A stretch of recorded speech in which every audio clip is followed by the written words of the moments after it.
Never joke, never joke, never joke. Oh, money, never money, never money, money, never money, money, now know what you conniving money. Money, never money, never money, money, never money, money, you can keep your conniving money. When you've been a corrupt in a bill, tell me money. Now because your money done, you come with conniving money. When you had your pocket full, in a bill, tell me money. Now because your money done, you hustle for tell me money. Yes, money, never money, never money, money, never money, money, now know what you conniving money. Neighbor, neighbor, joker, neighbor, neighbor, joker, neighbor, neighbor, joker. That's all the money that me walk for. A 2 pound note and a guilder piece. A 2 pound note and a guilder piece. A 2 pound note and a guilder piece. This is all the money that me walk for. I said money, neighbor, money, neighbor, money, money, neighbor, money, money. Now I know what you can have in money. Oh, Joseph.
morning. Welcome to another program of Buxtonian Morning Time. I am your host, Kidaki Amsterdam. It is 7 hours 30 on the 7th day of the 6th month in the year 2022. Welcome to the program. One of my microphone is not reading. I don't know why. Can you hear me loud and clear? If you can hear me loud and clear, just say that.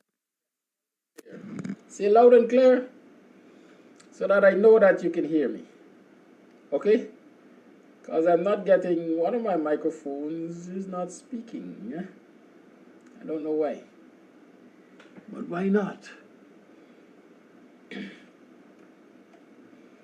Nevertheless, it's Tuesday morning.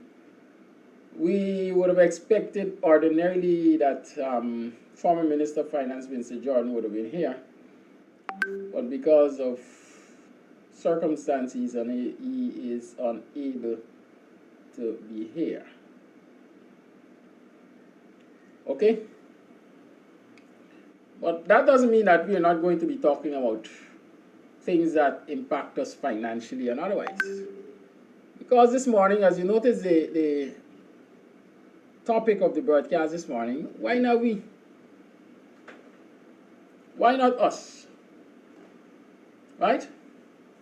Why not us? I saw a comment early this morning. I'm trying to remember it. I had promised to address it, but I can't remember exactly what it is. I did take note of it, as in writing it down. Nevertheless, why not us?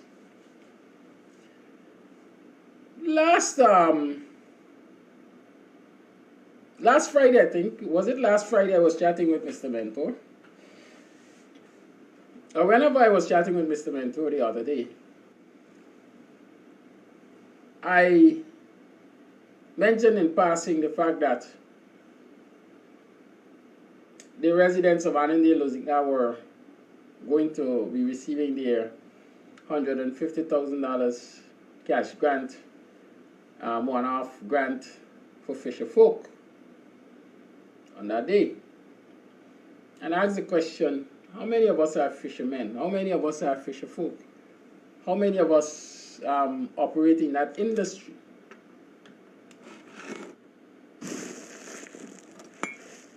And we had that brief discussion about, blacks primarily not being in the fishing industry. Why not? Why are we not in the fishing industry?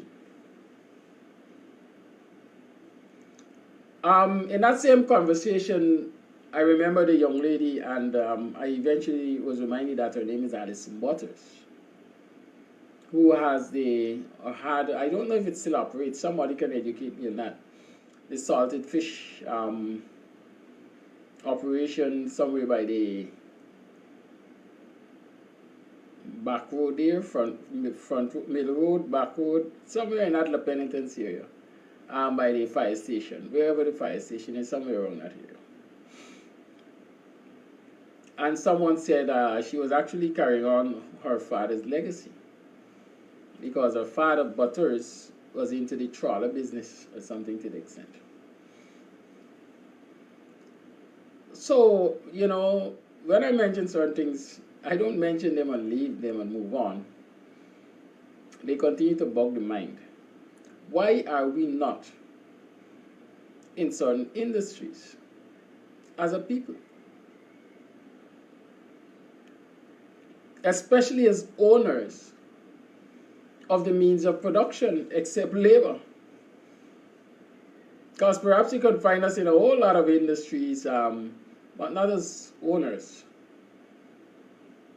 of the plants, but as labor suppliers.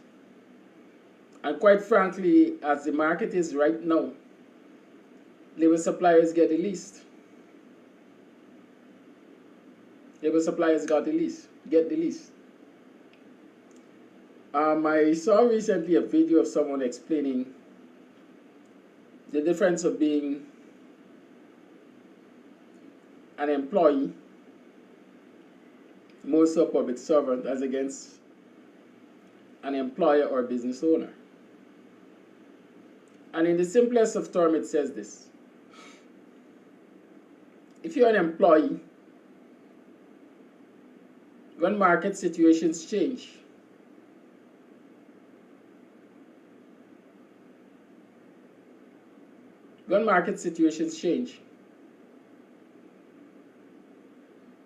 it will affect you, and there's nothing you can generally do about it.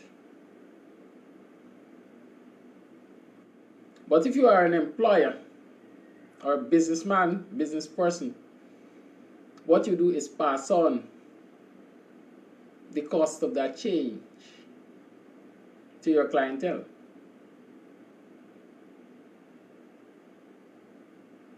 So as a public servant, as an employee, market prices are changing every day. There's nothing you can do about it. You're a price taker. Government says you will pay you $70,000 minimum wage. That is what you take. And so a whole large number of us are in situations where we're price takers. We can't bargain for what we want. We can't bargain for our labor. I want to work in the public service. I get onto the fixed pensionable. And whatever the fixed pensionable is paying at whatever time of the day, that is it.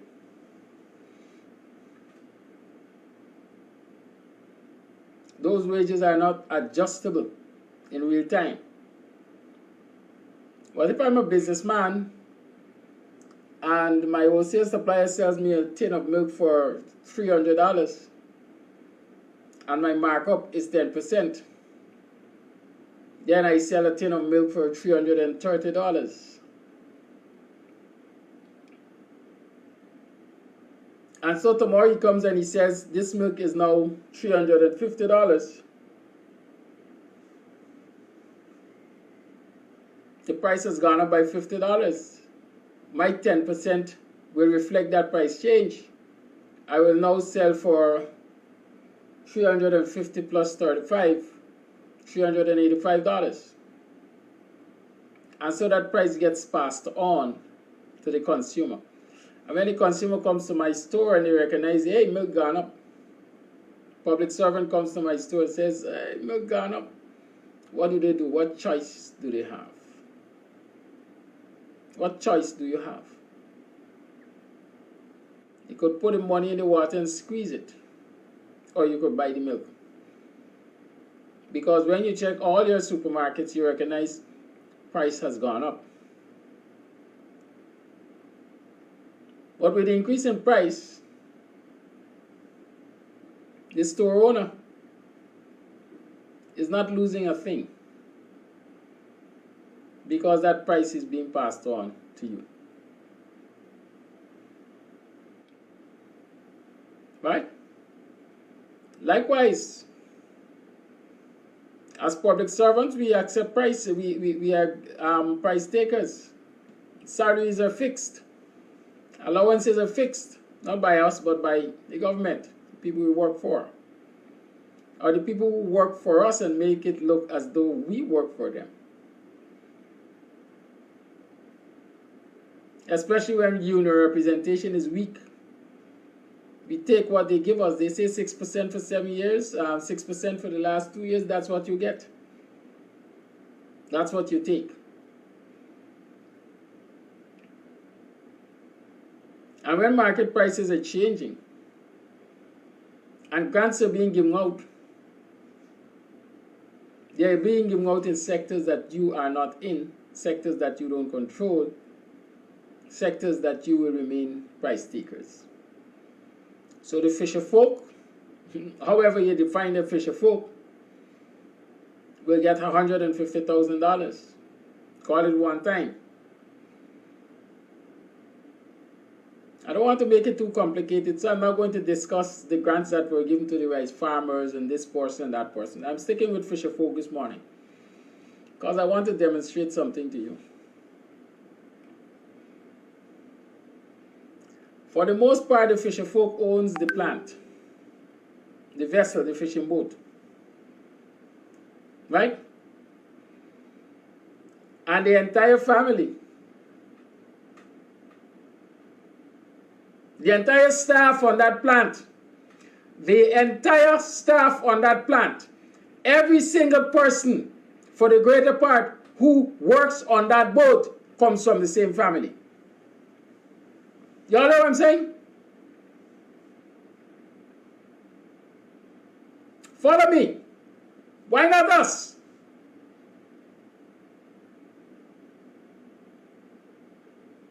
Plant doesn't have to be land-based. It's on the water top. Goes out there, sometimes spends 2 days and comes back. With large catch.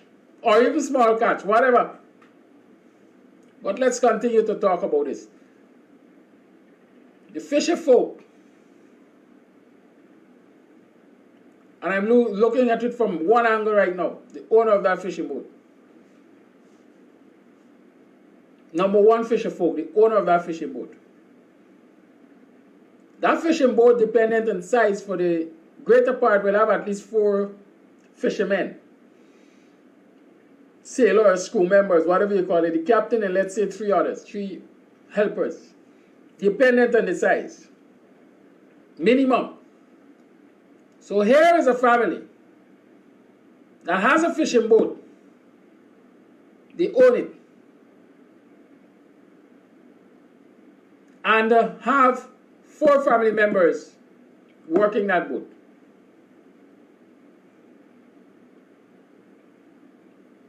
Good? 4 family members working that boat. How much money do they get as a one-time grant to compensate, to assist, to alleviate the financial stress resulting from the changing market prices, cost of production, cost of inputs?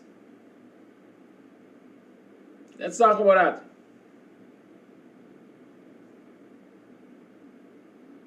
Remember, 4 of them are on the boat.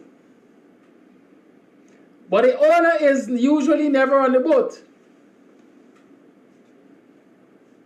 And so the owner comes in for a share. And the 4 sailors come in for a share each. And so 5 shares will go to one family. Y'all do the math. $750,000. Just like that. $750,000 just like that. And remember, I'm using a minimum number here. It's a minimum number of 4 sailors because of the size of the vessel. I'm saying use a small vessel, 4 sailors.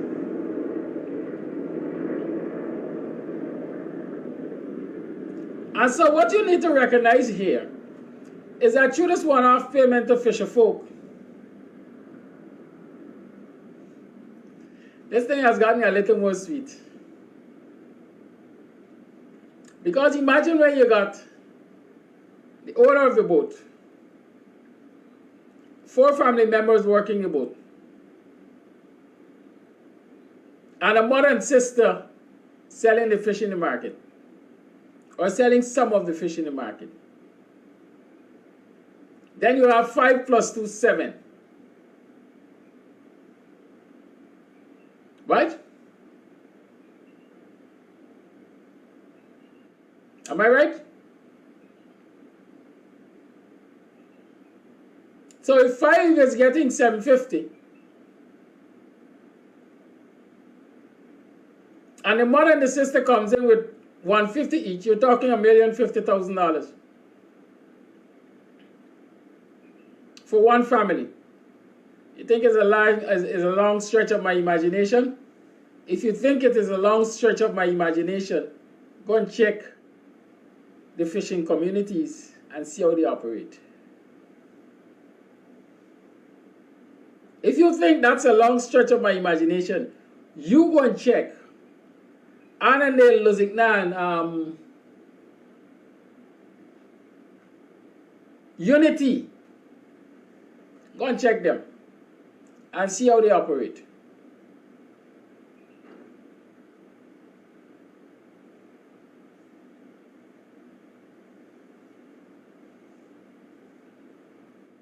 I see Gail Watson and Mark Doris, everybody's doing a calculation. Y'all follow me?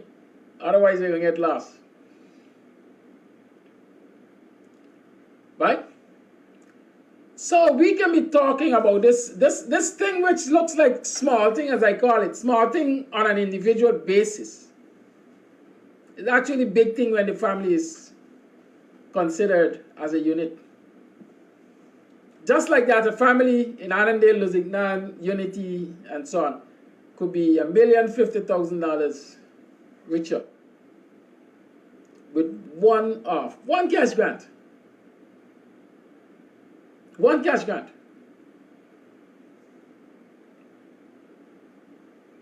And they are not price takers. Nathan Fraser, you're wrong. If you listen to Zulfikar, when he was at Lusignan, Annandale for sure, you would hear him say that they have received a list with I'm calling it loosely sailors for each vessel. They have received a list for sailors for each vessel, and they're going to stick with that list. So it is not owners alone, and owners alone can be considered fisherfolk. Right? So you're wrong there, Nathan, just by way of correction. So we can adjust. Good? So I'm saying, or what was I saying? Just like that. You have this one family, $1,050,000 richer by one cash grant. One cash grant. A one-off payment. Let me throw into that mix what Jose Morgan is pointing out in case y'all didn't recognize it. The WPA proposed at the time when it projected production from ExxonMobil was perhaps less than a quarter of what it is now. The WPA through Clive Thomas proposed a grant, a cash grant to every household of $5,000 US, which approximates the $1 million. David Granger administration did not accept it.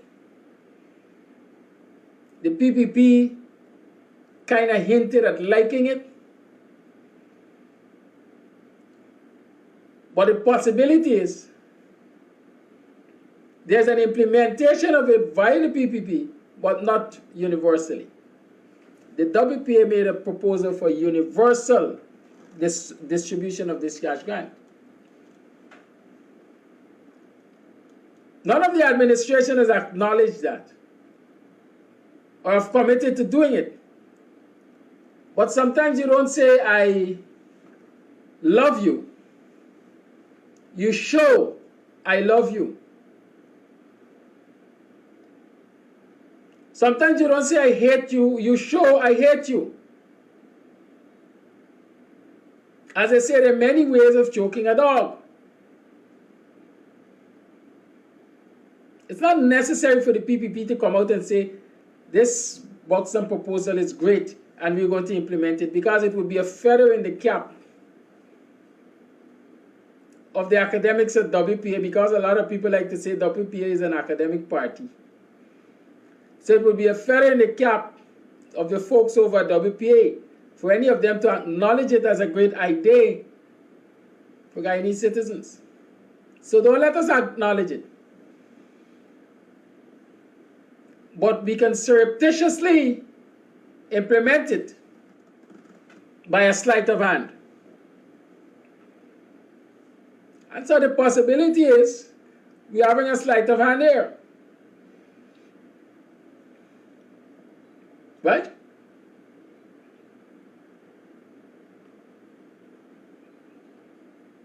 And it may not be $1 million in every instance. But it also could be $1 million divided in several parts. Maybe there can be 4 cash grants of $250,000 each. 4 different payments, $1 million at the end of the year. 5 different payments of $200,000, 6 different payments of one something, and so on and so. It can take different shapes and form. But it's not being implemented universally. What is important to note is that these grants are being given to the people who are the owners of the plant, production plant. The people who can actually pass on the cost of production. And that cost of production is being passed on and was being passed on and will always be passed on by the fisher folks. Because when fuel prices increase, or when market prices increase for other commodities, check on the market and you will see the price of fish has changed. When you used to get 3 banger for $500, you're now getting 2 banger for $500. When you would have gone to the wharf and pay $150 a pound for banger, you're now paying $260 a pound for banger. Because the price of production has changed according to the producers, the fisher folk, and so they have changed their price on the market.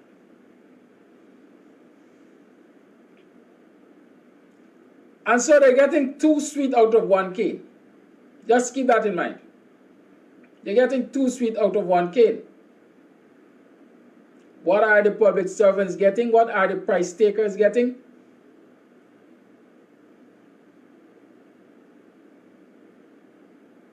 What are the price takers getting? The public servants?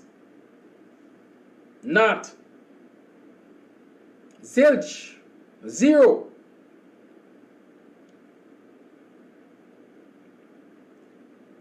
But for one reason or other, like it or not, we are continuing to hold on to our public servant jobs. We make it seem as our only source of financial security. Or is it financial insecurity? Because I think, for the most part, public servants are financially insecure.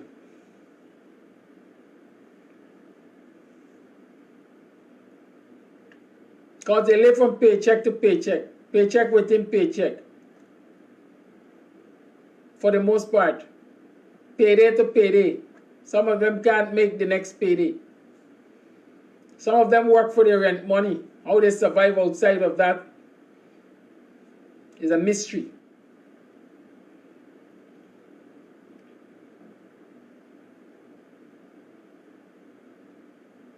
Right? And surviving out of paying rent is supposed to be more expensive than rent itself. At least my calculation. And so if outside of your public servant job you're able to make rent by some hustle or some form, you should let that side hustle be your main hustle. If your side hustle is making more than your main hustle,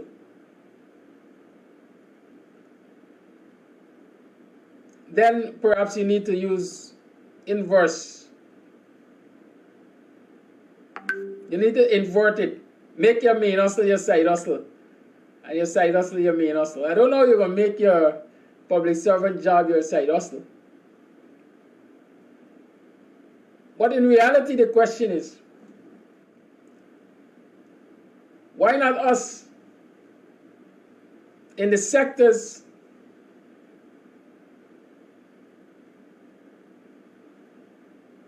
where these grants are being given? Why not us in the sectors? Why don't we have a whole host of people in a whole host of our people in the fishing industry? Why not?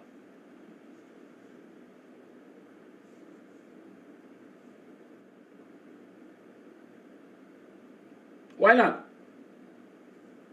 Aren't we good fishers? Aren't we good fishers? Aren't we good learners, let's say? Because, Amy, I happen to go to the seafront to buy fish ever so often. And I see a few of us black folks offloading fishing boat as grunt labor for the other people who own fishing boats. Listen, the nights I recognize black people not into fishing, but tell me why. I'm trying to understand why. Make me understand. They tell me what I know. I want to understand why not. That's the question. Why not us? Somebody said the other day black people can't swim. Who said you gotta learn to swim as a fisherman? Who said so? Yeah, all those black people went Carnival cruise or whatever it's called the other day. You think they know how to swim? You think they know to swim? So don't come with that one, black people can't swim. Why not us?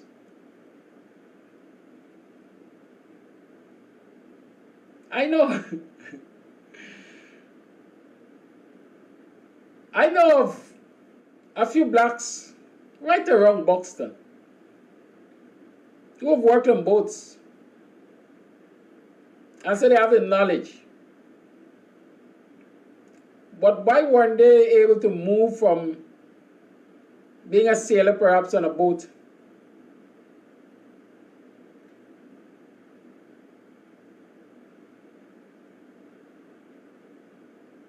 to owning a boat?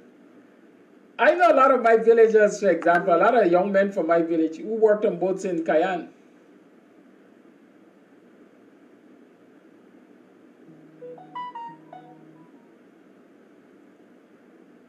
Right? When a landowner says, Dr. Kidaki, sir, tell us something we don't know already. I'm telling you something you think you know. You know they say it right in front of your eyes and you don't see it? Right? It's right in front of your eyes and you don't see it. Price increases are right in front of our eyes. And people are paying the price increases. But it doesn't appear as though they recognize the impact. And they recognize the difference of the impact on their lives as against the lives of other people. Because I would believe that recognition would cause a difference in behavior.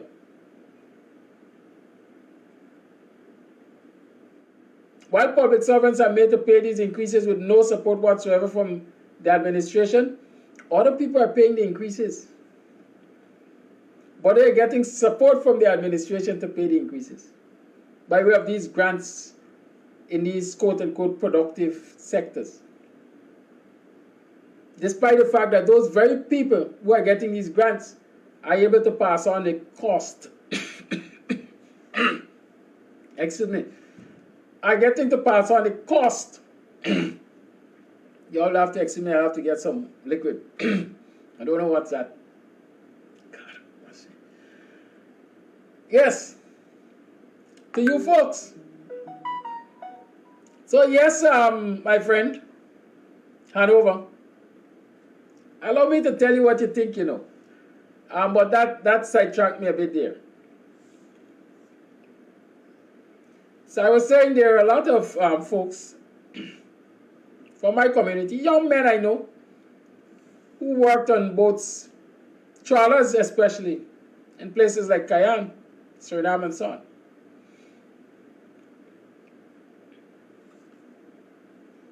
And they don't come back home and buy a boat.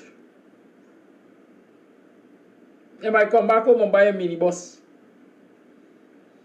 Owning a boat is like owning a minibus, you know, to some extent. It's somebody you give in to work it. Oh, Lord. Well, Roscoe is saying that there are also black boat owners in Guyana, so why not in Guyana? right? So they're not coming back here and invest in boats. We're not seeing, I think we're only hearing about their exploits and boats in Guyana and so on, and how much money they can make and so on.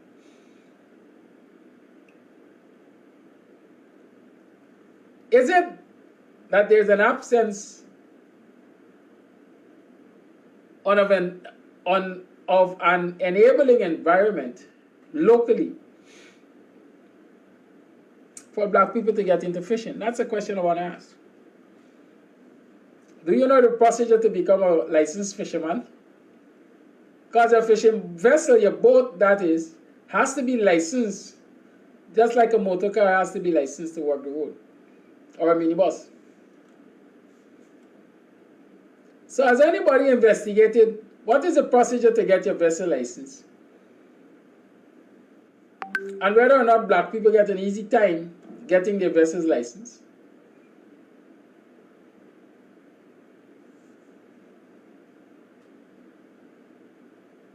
Talk to me. Lenata Sana is telling me black people are in the business but on a small scale. That's true.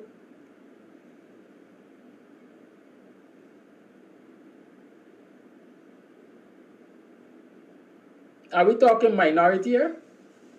Are we talking majority?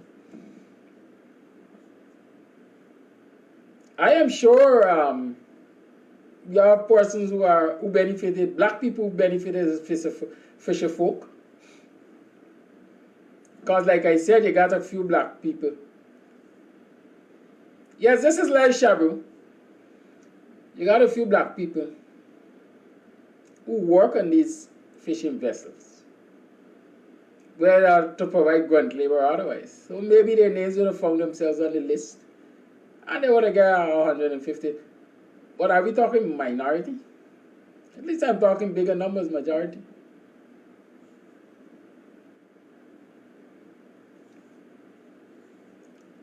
Mark Doris asked a very good question. How much money will Pretty Paul Singh be getting?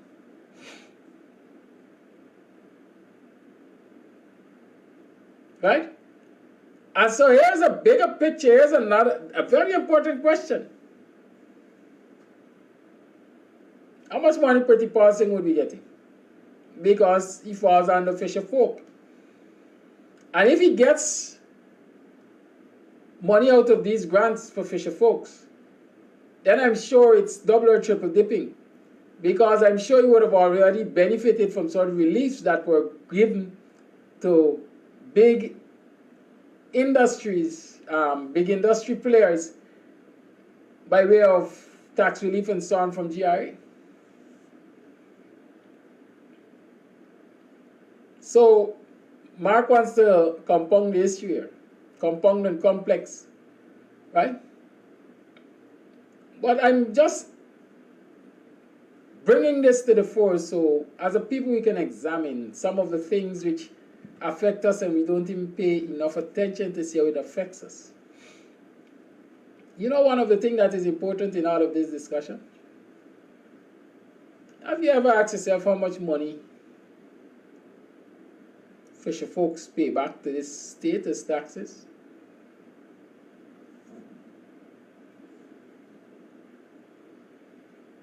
I was talking about the licensing.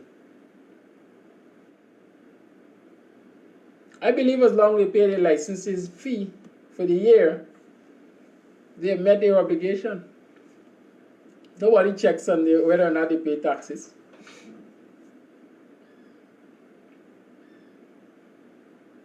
But it is taxpayers' money that is giving them all of these benefits right now. This is almost $1 billion in grant.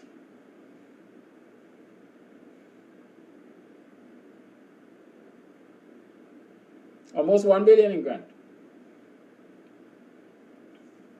Who are the majority taxpayers in this country? With certainty, public servants. So even the little that you have shall be taken away. Even the little that you have shall be taken away. From your meager wages and salaries, taxes are being deducted. And those taxes are used to empower another set of people, but not you.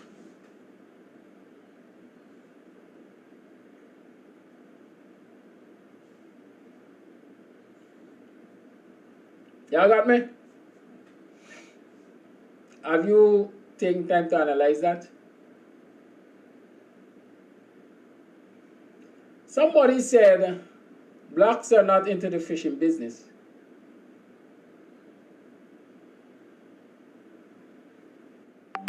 Because they see it as a low-end job. It's not a high status job. I think you're wrong.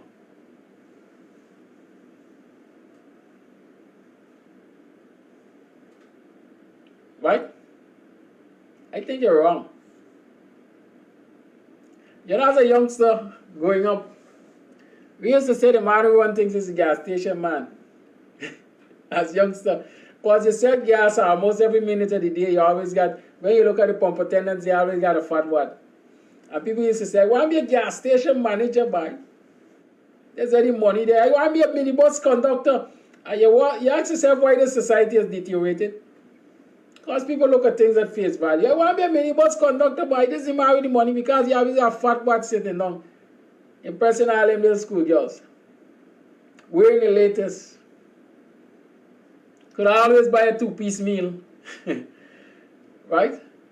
And so they see that as status job, right? But when you look at the fisherman, he always rank. Well, not always, but once he's on the job, he might be rank. Or is it rank? Whichever guy, he likes a rank. But I think it's rank. Always smells of fish. Perhaps looks untidy because he has to be handling this wet, slimy stuff all day or so. And so y'all look down upon the job. But consider that every trip that boat makes out there and comes back in is hundreds of thousands of dollars or millions of dollars.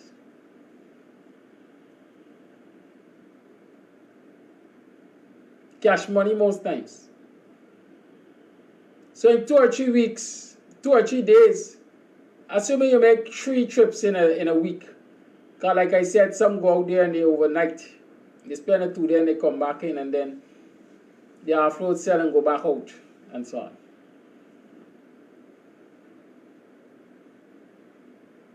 Right?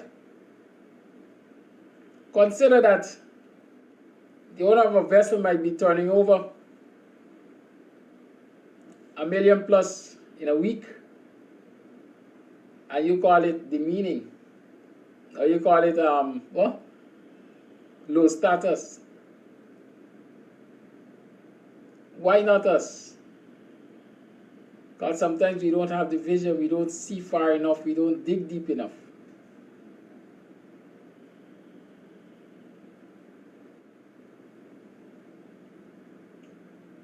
I remember at least one family in Buxton had fishing boats.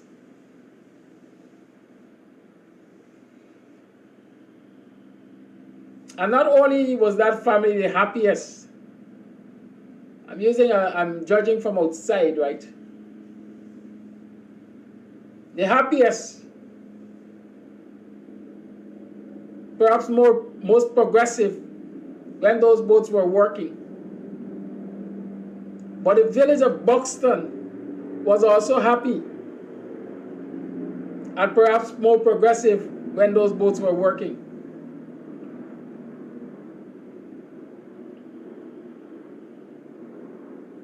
Y'all hear what I'm saying? I've seen that with my own eyes. Every other day or so, this family used to be, or family members used to be rolling around the village with baskets of fish on a horse cart or on a motorized vehicle, selling fish within the Buxtonian community.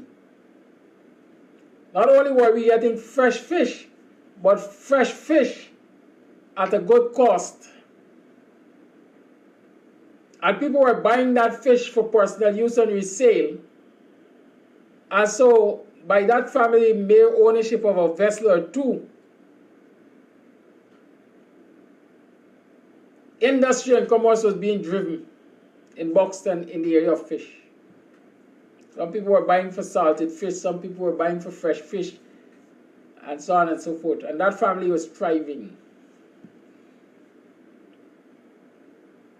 Family members start driving car and flossing their body.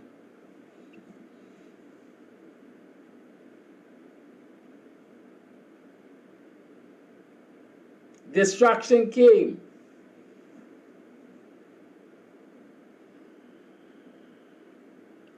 Because I guess by then they realized that, hey, every 2-3 days we could be turning $1 million or more. Money making.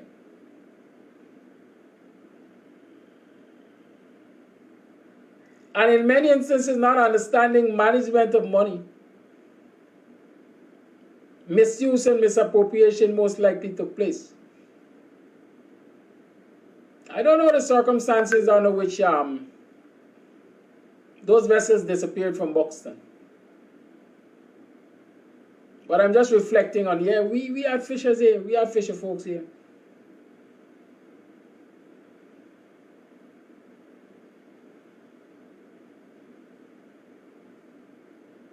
Why not us? Why are we not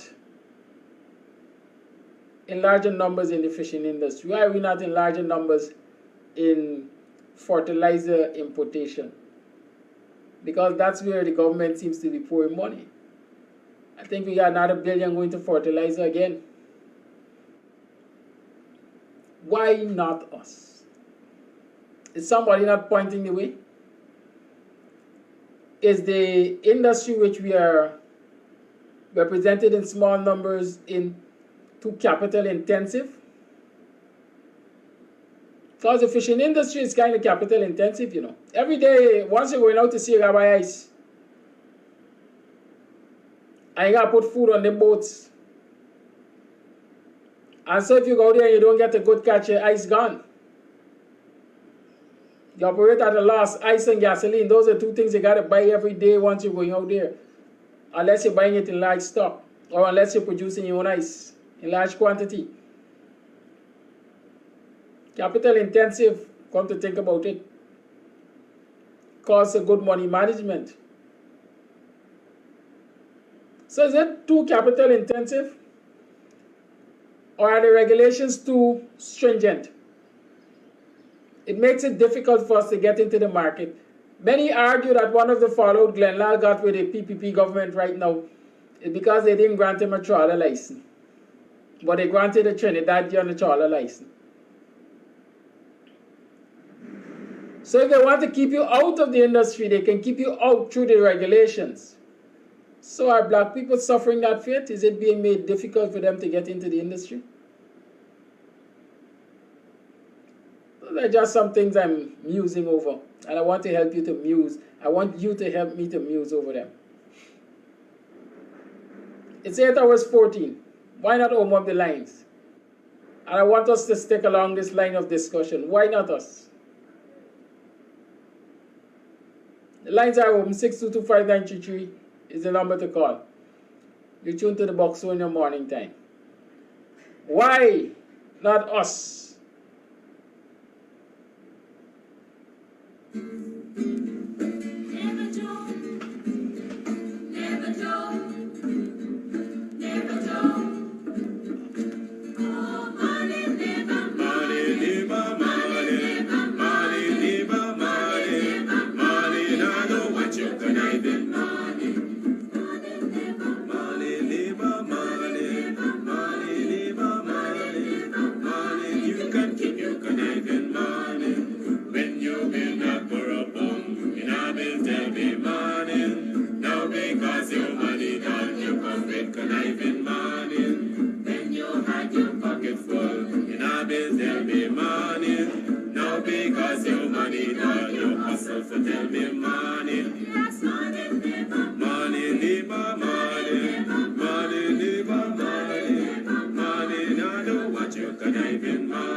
all the money that me walk for.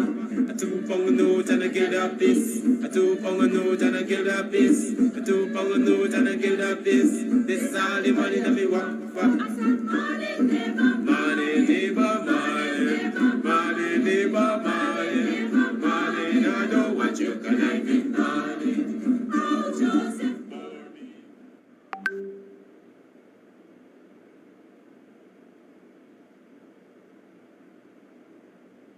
Now somebody's sharing a perspective with me here. Shabu James said that his family are, well, assuming Shabu is a male, I don't know. But Shabu is saying that the family was in the fishing business. His grandfather and sons owned the boats. And in those days, fishing was a business to get away from. And that's when the Indians got into fishing.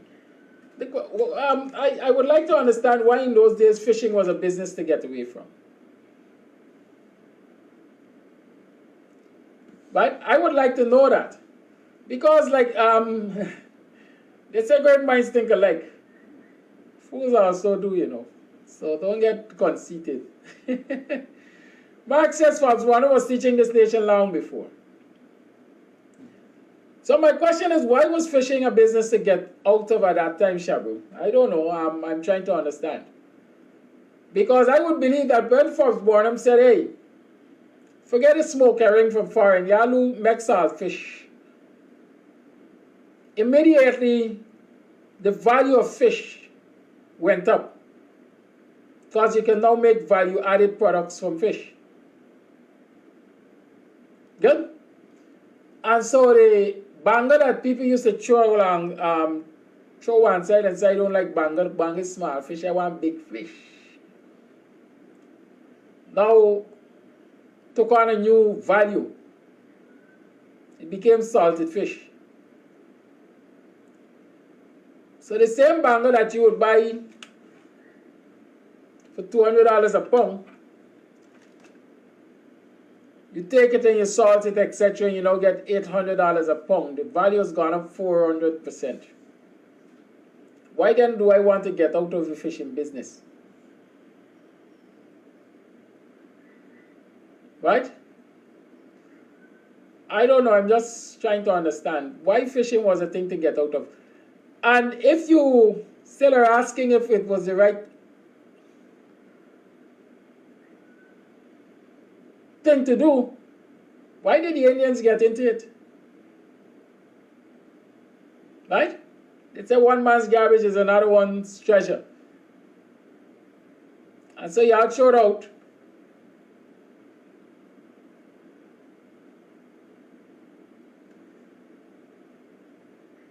Right? Y'all showed out. And somebody else pick it up. What else did we throw out? And others picked up. Large scale farming.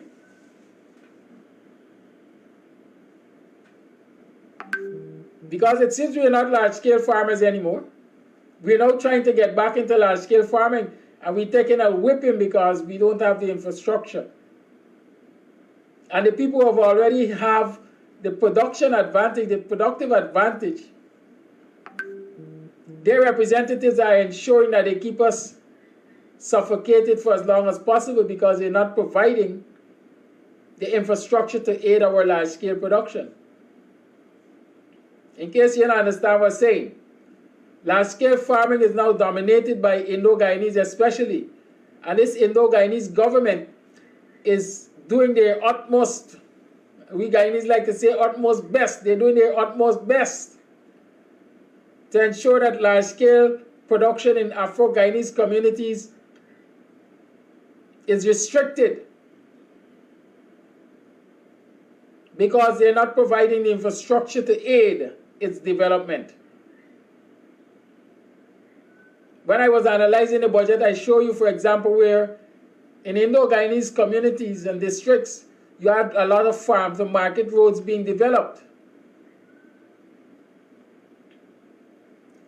But in Afro-Guyanese districts, example where the raid projects are, Buxton, Ithaca,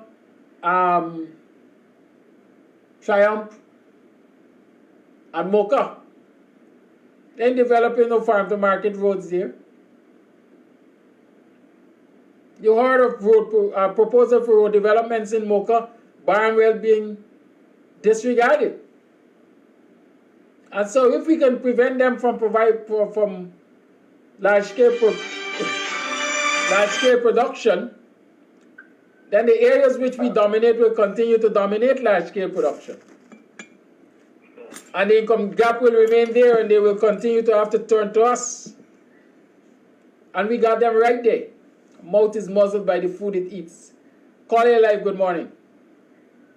Mr. Gaddafi? Present. Hello? I wanted to speak to you off of the air concerning the same subject we're discussing. Okay, let me see. I'll do that. I'll have to take a musical break or something. You promise to be short. Can it be done quickly? Yes, it can be quick. Okay. Y'all bear with me.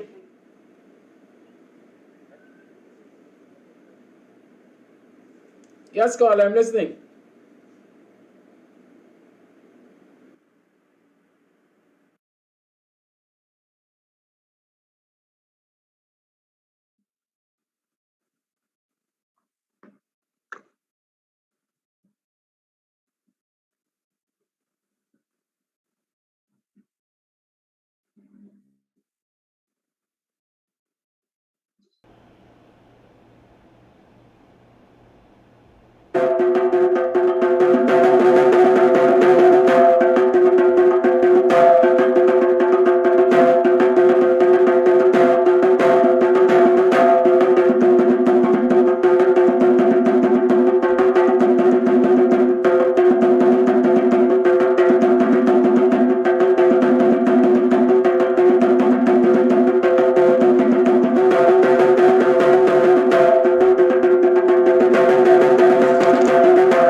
Morning, neighbor, morning.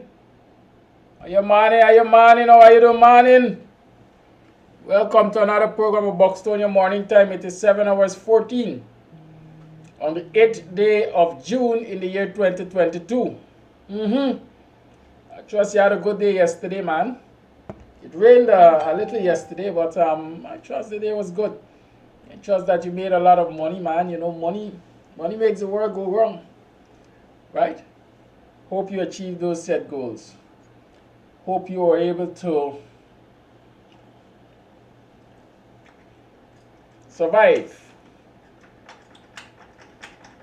the challenges, succeed, surmount them. Hope you had a restful night.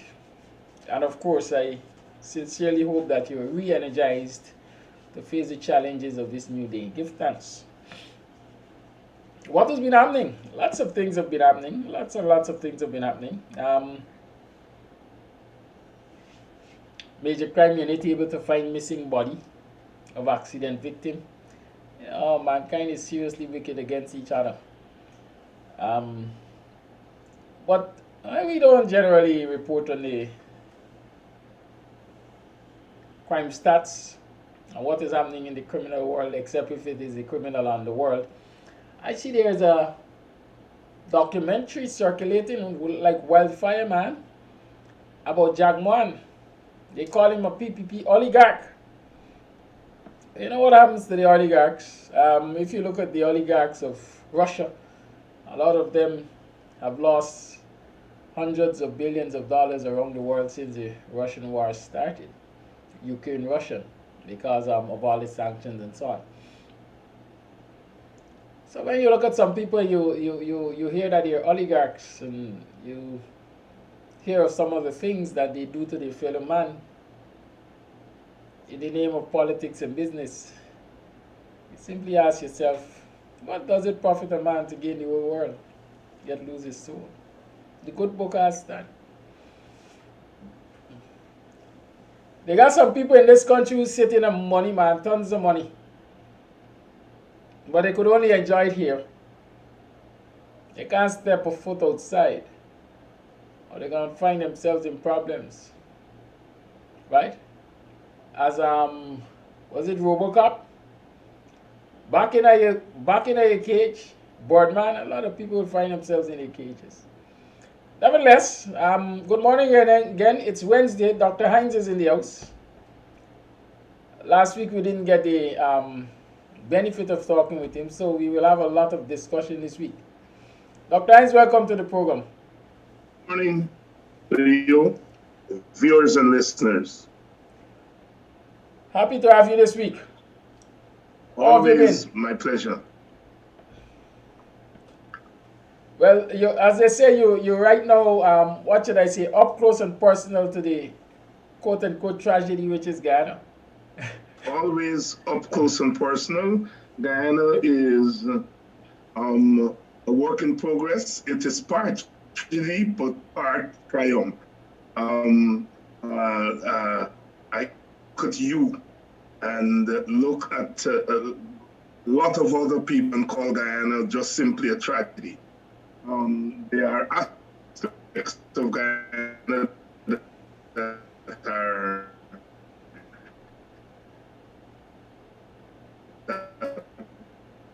that is a tragedy. Dr. Hinds. But there are aspects of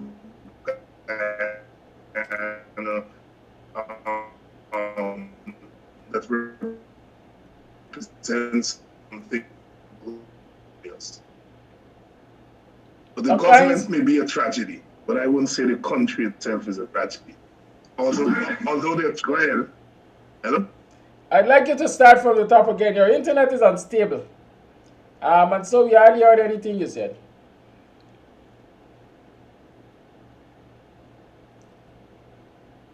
And now you're blank.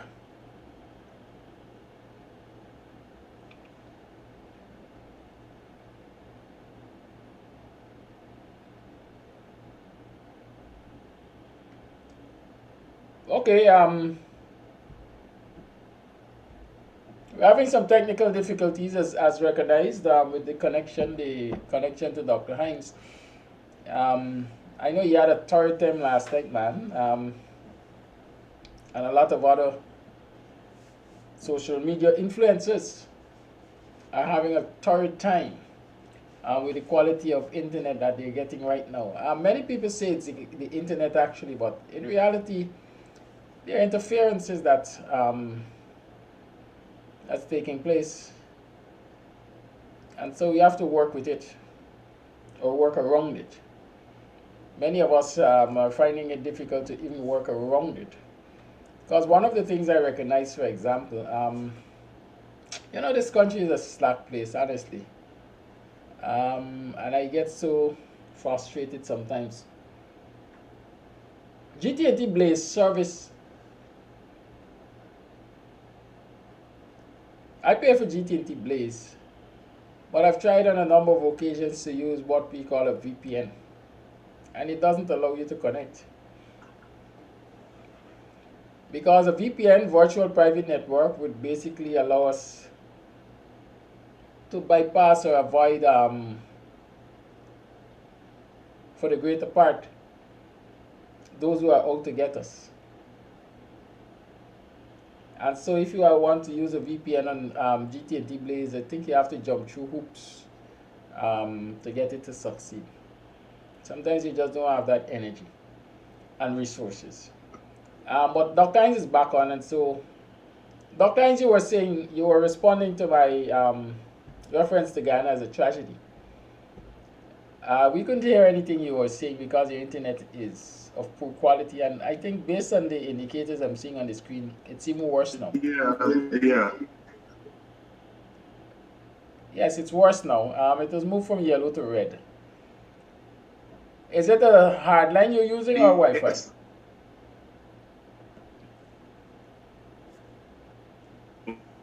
Wi-Fi. Okay, just for the purpose of this morning so that we can get the program going, I'm going to try to call you. And let's talk via WhatsApp. Is that okay?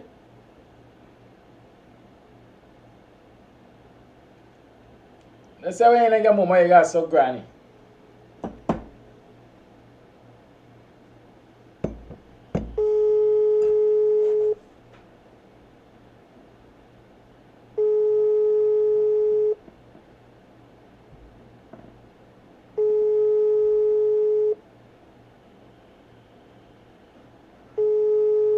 Alright, so you want to proceed via Zoom?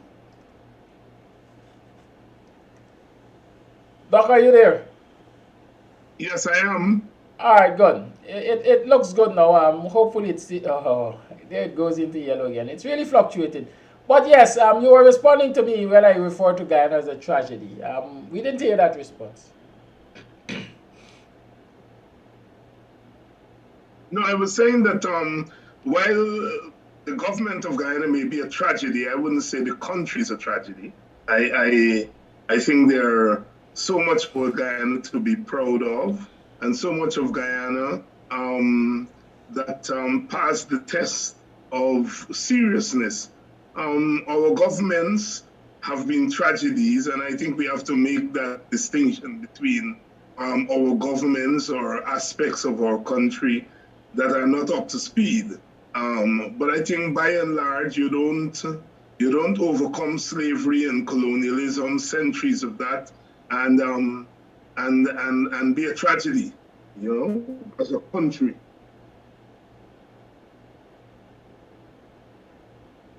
Very well so. And part of the tragedy of leadership, therefore, would be some of the things that we experienced recently.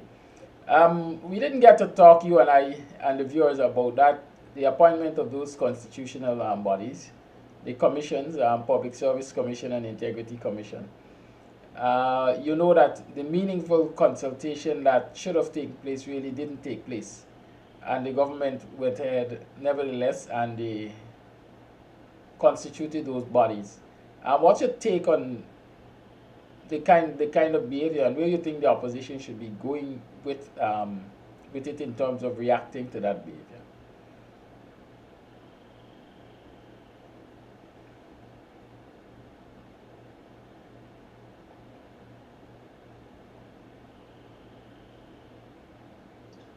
Elections seem to be very terrible.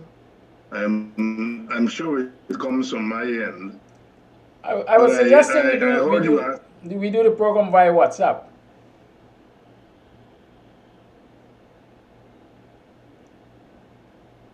Okay. If that is better. Yeah, well, let me make the call and let's see how it will go. Uh-huh.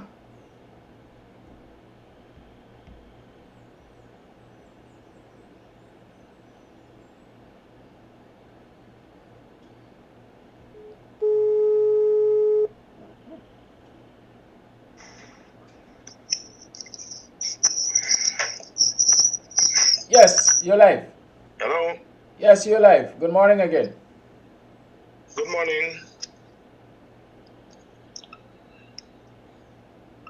The reception is better. At least we're getting your voice clearly. So, Uh-huh. uh-huh. So did you hear the question? Were you getting?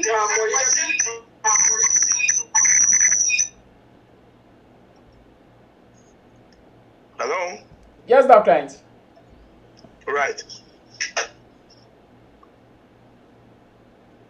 You were asking me about the government's unilateral action in naming commissions. Yes, that is what I was asking about. Yeah. Well, it is consistent with the mode of governance that the PPP has exhibited since 2020. As you know, I have theorized that the less checks and balances you have on government, the more government act in an authoritarian and ultimately a totalitarian manner.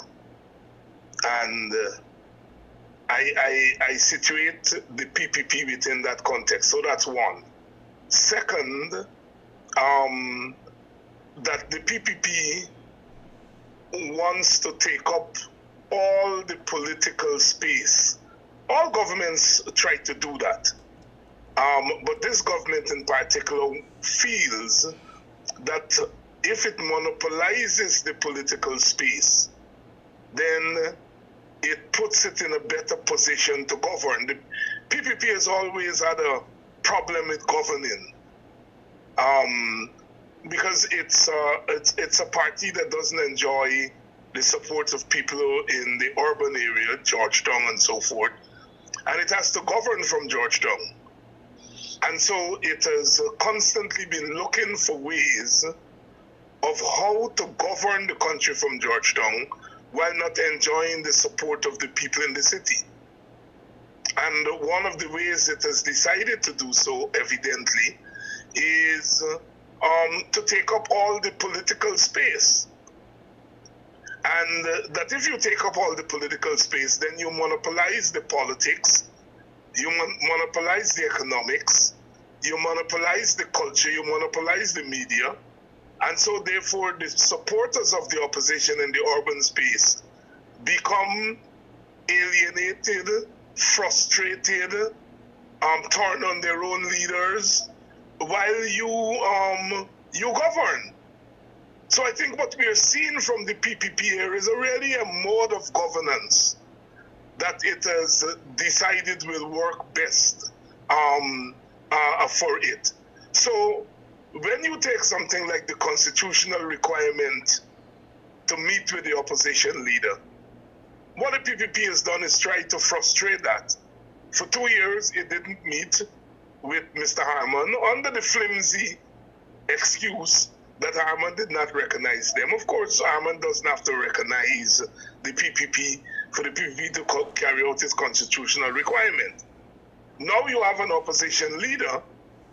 What they're trying to do is to delegitimize the leader and frustrate him and all that kind of thing. So what you are seeing here are political tactics and strategy on the part of the PPP. See, you know, sometimes what we do with governments, when we see them acting in bizarre ways, we dismiss them as mad people.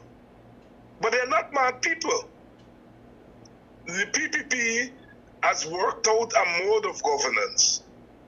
And the PPP must know that this kind of thing cannot continue forever. And so it is trying to extract as much as possible before that time comes. And in the meantime, it induces, like I said, frustration, alienation, confusion among the opposition. And it is doing a very, very good job at that. So this recent action is part of that mode of governance that the PPP has adopted.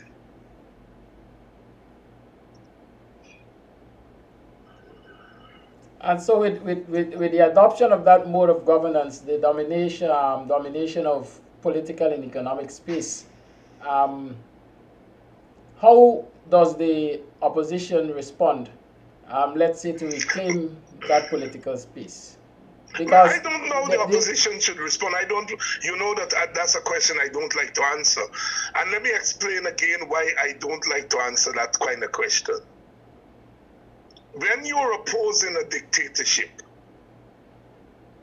you have to oppose that dictatorship on all fronts. You have to fight within the formal institutions like the courts.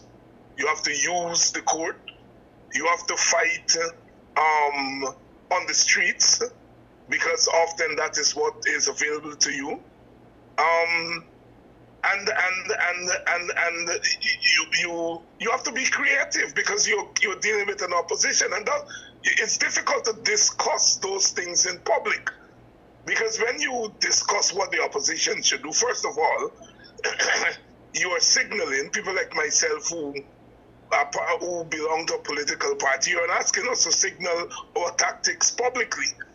And then when you talk about what the opposition should do, then you're accused of inciting people. So that's the reason I don't like to answer that question. The other reason I don't like to answer that question is that you can't order what people do.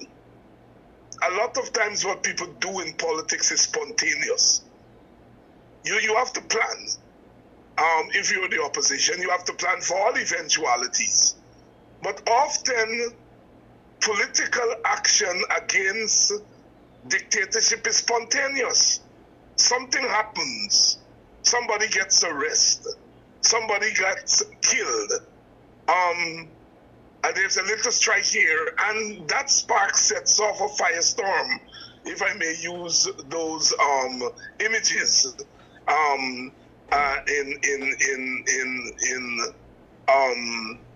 those images to explain. So it's difficult to answer those questions, what the opposition should do. The opposition will do what it deems correct in the circumstances that may not be correct. You may think the opposition ought to be doing this. I may think the opposition ought to be doing this. Like I said, if you were the opposition in a situation like this, it's not easy when you're planning, because the government is planning for you too. They're anticipating what you would do, and they have a monopoly of force, and they're out there in front of you. And often, sometimes the opposition walks into a trap. So, being an opposition against a dictatorship is not cut and dry as what the opposition should do. I think the opposition is doing what oppositions do. They oppose. They're doing that. Beyond that, I can't really tell the opposition what to do. Certainly not in the public space. Much appreciated. Continue to talk about this dominance. I don't know if it has really hit the airwaves the way one would have expected to. Well, I understand the Privilege Committee met, and a lot of the opposition parliamentarians are now suspended. Are you aware of that? Yes, I heard it, and huh? Yes, I'm listening. We're listening. Well, once again, I mean, another thing I've been talking about on this program is the fact that we have had a political system that gives the ruling party tremendous powers. The winner-take-all system assumes a spirit of cooperation, not a letter. The letter of the winner-take-all system is that the governing party has formal monopoly of political space. And insofar as the system works, it assumes cooperation and commitment to the country, so that although you have this formal power, you are not going to use it in reckless ways that endangers the country. Because every group in the country shares a commitment to the country. In our country, we do not share a national commitment. We are a divided country. So when you put a winner-take-all system on a divided country, what you do is that you give one of 2 or 3 warring groups, you give one of them formal power. And if you are in a contentious situation and you have formal power at your disposal, you will use it. You will use it in extreme ways. That has always happened in our Guyana. With this PPP, they have gone probably more extreme than previous governments, in the sense that they have stretched the winner-take-all to its limits. And I always give the example. Of the deputy speakership. There's nothing in the law that says the opposition should get the deputy speakership. But the practice is always to do that, even under the Burnham regime, and Burnham was as authoritarian as they come, but he never cut off the deputy speakership from the PPP. The PPP has gone that way. And that is why I'm saying, of all the governments we have had in Guyana, the PPP has stretched the limits. The PPP has a majority on the Privilege Committee. And it has used that majority to discipline the people who they claim behave badly. My point is that when you have a winner-take-all system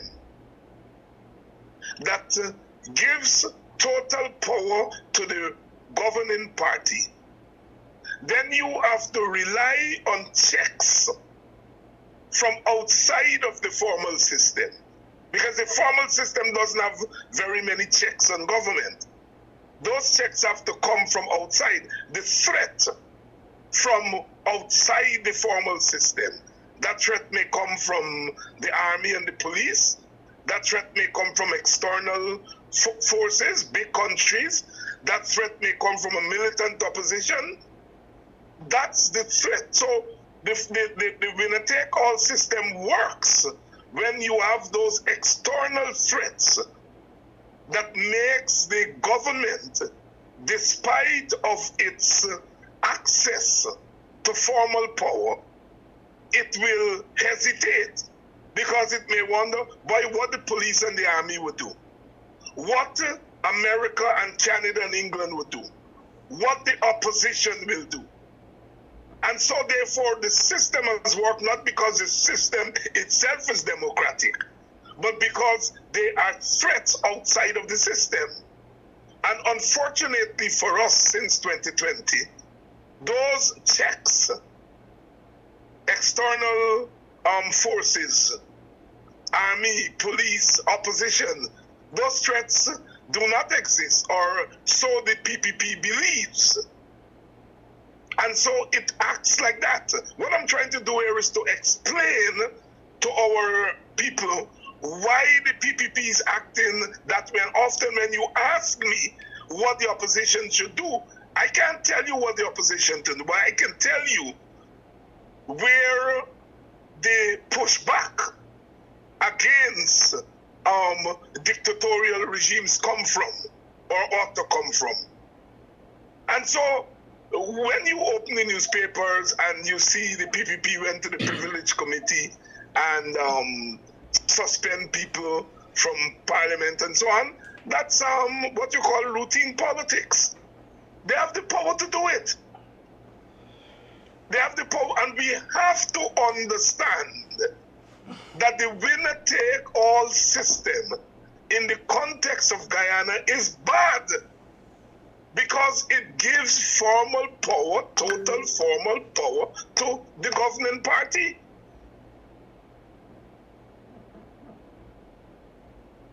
and you are depending on the goodness of that party, or you're depending on other institutions outside of the formal system, some of them in the formal system, you're depending on a combination of the government's reasonableness and these poles of resistance in order to keep equilibrium in the system.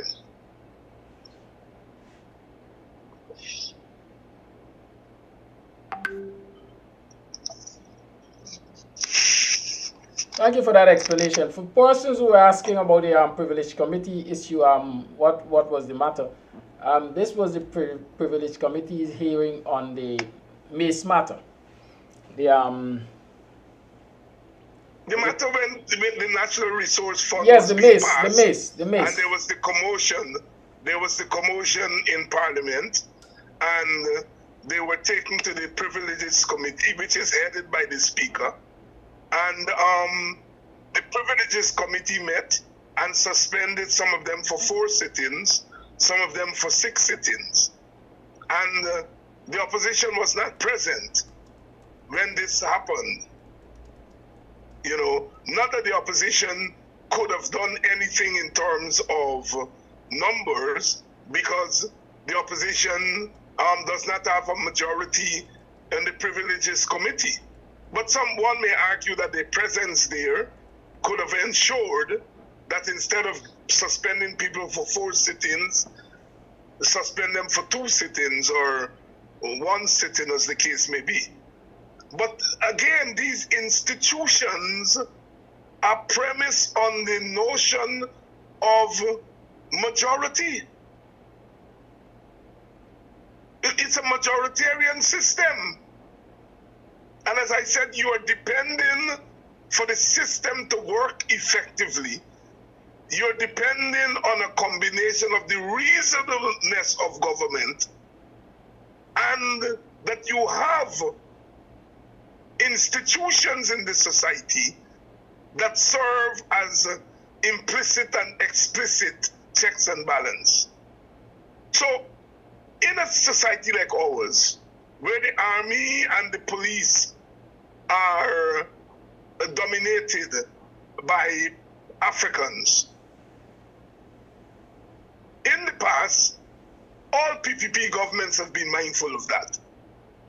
We never had a coup in Guyana, but if you were the PPP government, you always complained about the threat of force from the army. That is why over the years the PPP has talked about balancing the army, getting Indians to go in the army, and so on. So the army and the police in the past serve as implicit checks and balances.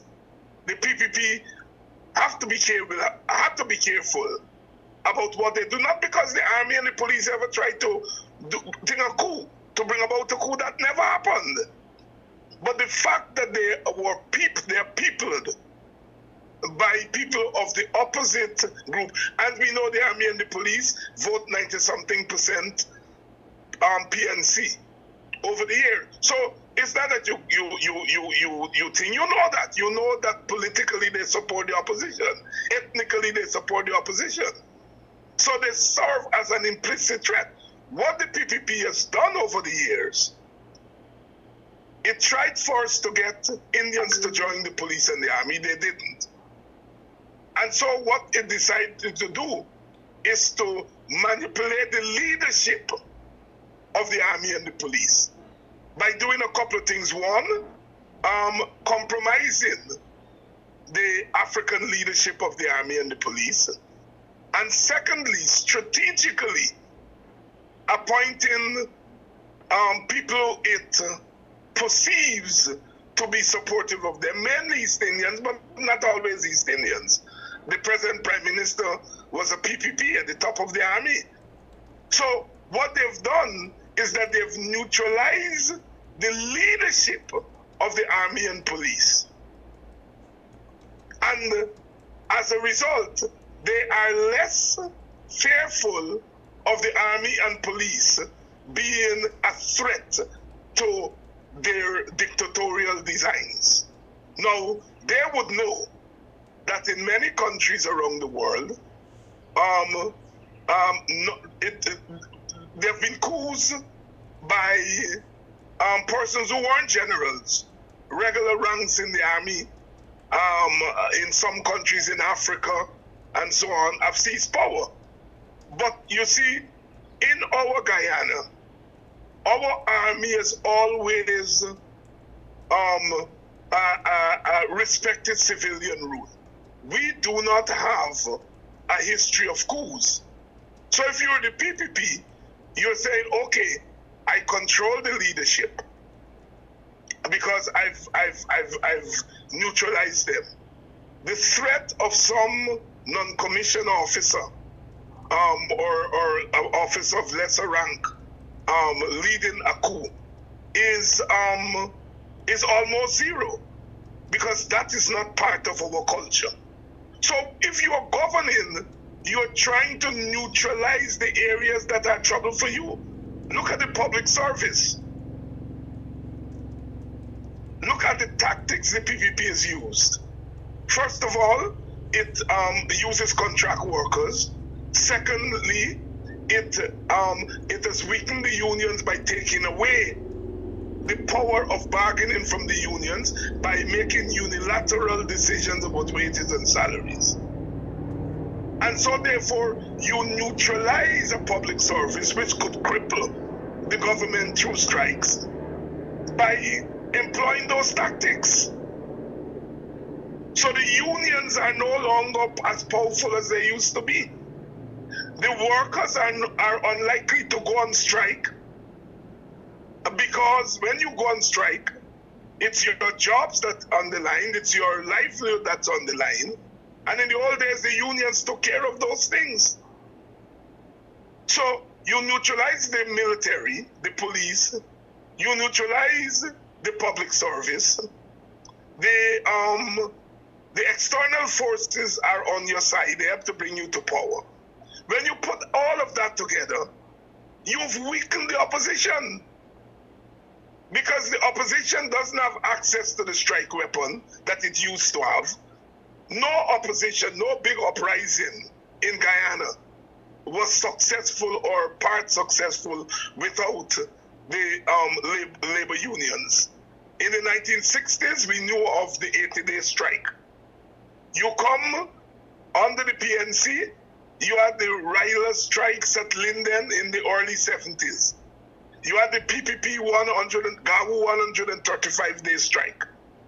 You had the 4 unions which were supportive of the opposition. I'm talking about CCWU, NACI, GAU, the University of Guyana Workers Union. And so there's never been, and you come now when the PPP came back to power, you had the Public Service Union strike in 1999. So there's been no successful mass resistance in Guyana without trade union support. And when you consider the condition of the trade unions today and the fact that you're not guaranteed that workers will come out on the picket line or the strike, come out on strike, because of the way in which the PPP has re-engineered and manipulated the trade union movement. And so I'm saying that the checks, the usual checks, the trade unions, the police, the army, the militant wing of opposition parties, because you have to have a militant wing. And if you look at the PNC, the militant wing of the PNC is not inside of the PNC.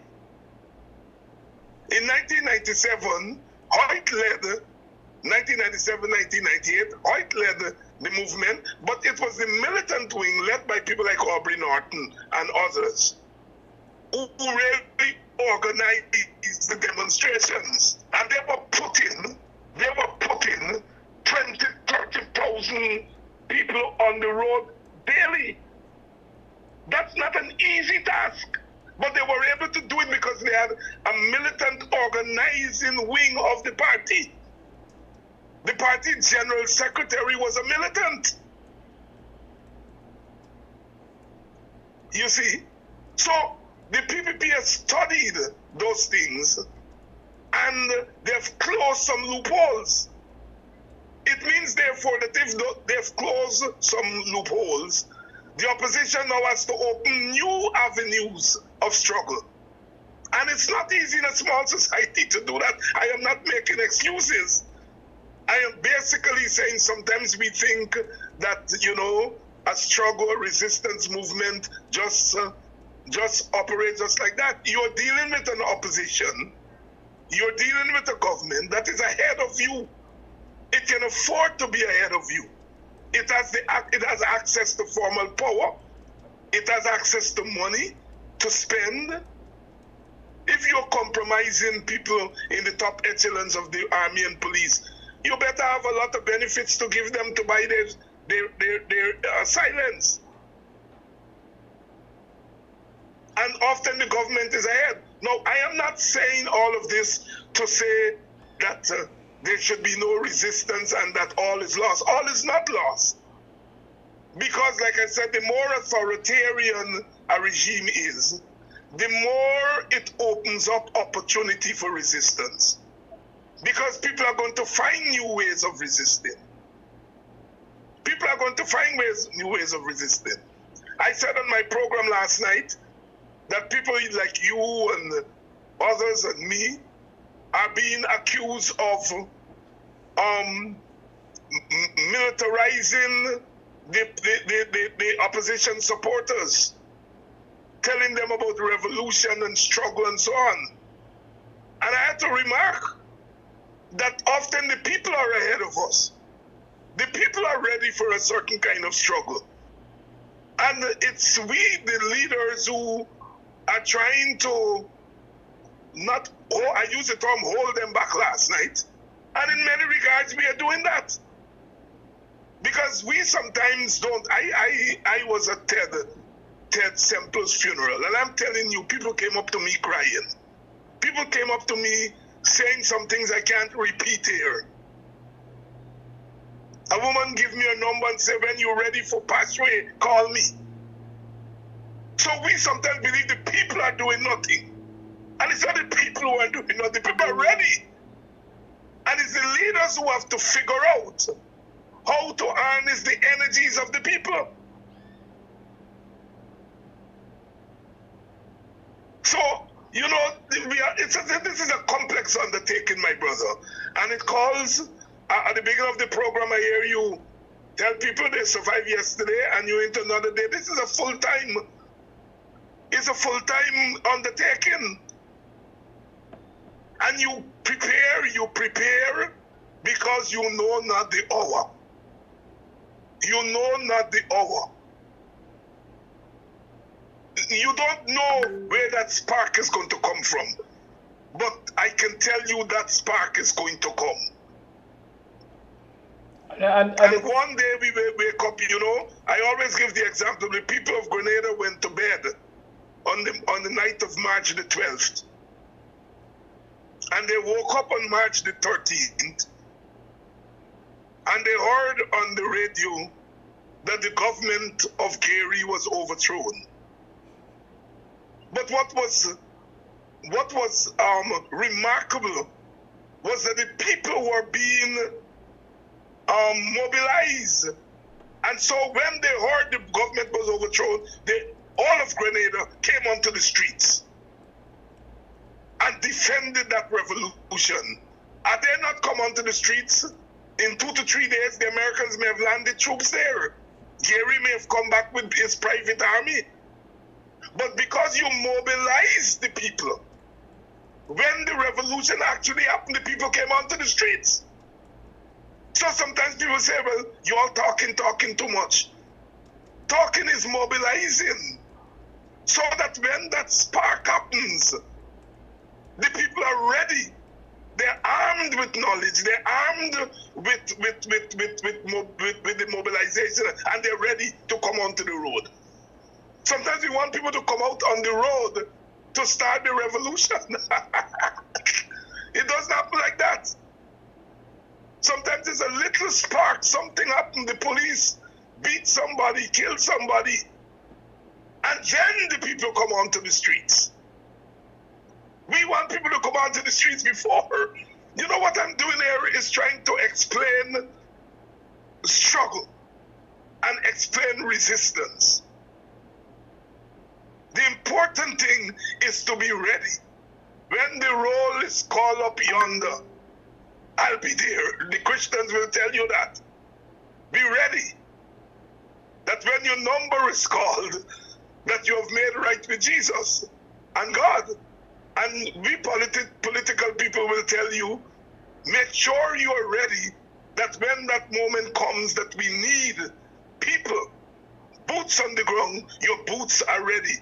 If you go and use up your boots on the ground, walk out its soul, when the struggle is not ready, when the struggle ready, you got no boots.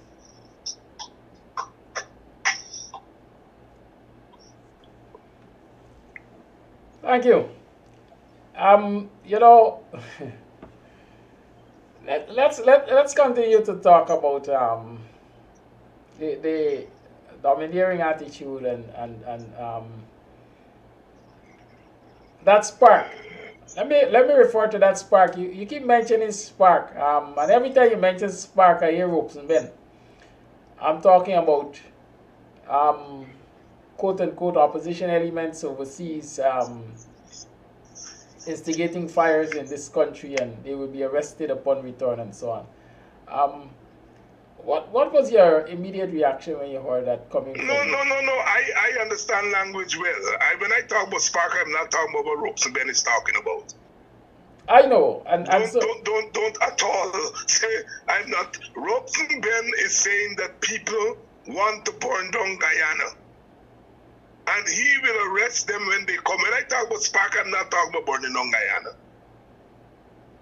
I am talking, when I say a spark, I mean an action that causes so much outrage at the right time, the right place, and boom, there's a mass movement. That's what I'm talking about. I'm not talking about burning down Georgetown.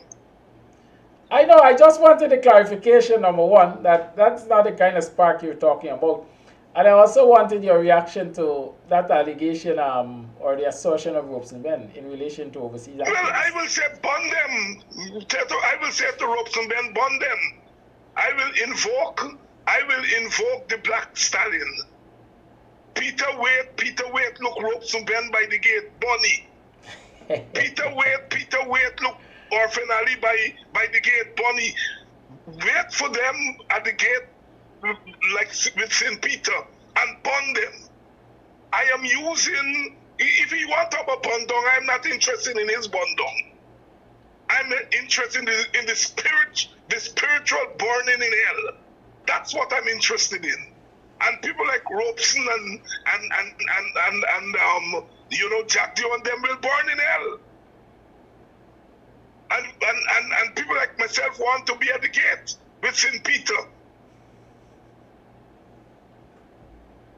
Peter look the one who take real money and sharing out to rich friends. Bonnie. 1987, the Black Stallion. And then I am not going to make Robson Ben use language better than me. I am not going to do that. Robson Ben talking about somebody from overseas, one Bundong Georgetown. And he's not putting in context what the gentleman say. Nobody wants to burn down Georgetown. It's our supporters who live in Georgetown. But you cannot want to be beating people over the head every day and want them to speak politically correct. I am not defending anybody who said they want to burn down Georgetown, but I'm sure the person who they're accusing of saying that, they have to put in context what the man said. And when Robson Ben is saying that he will lock people up, well, he know he can lock up the person who's alleged to have said that. Because the person ain't coming in. Once Robson Ben, they got in power. They're in power. So what Robson Ben is doing is threatening others And he's saying, I have the power, and I can lock up, and I gonna lock up. That is why I want to wait with St. Peter at the gate for Robeson and them.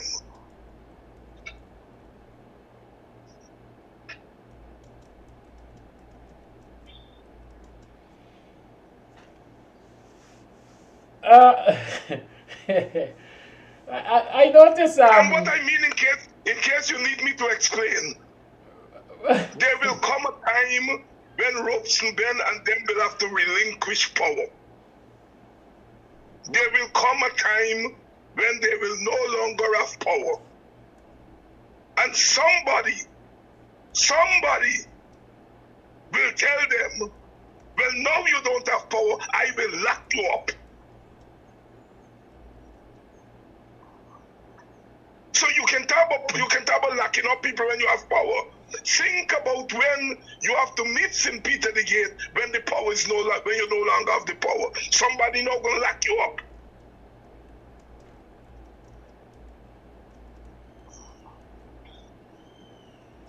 These people, they're carrying on like that because they feel they have unlimited power. And they feel they can say what they want, do what they want. But the human spirit doesn't work like that.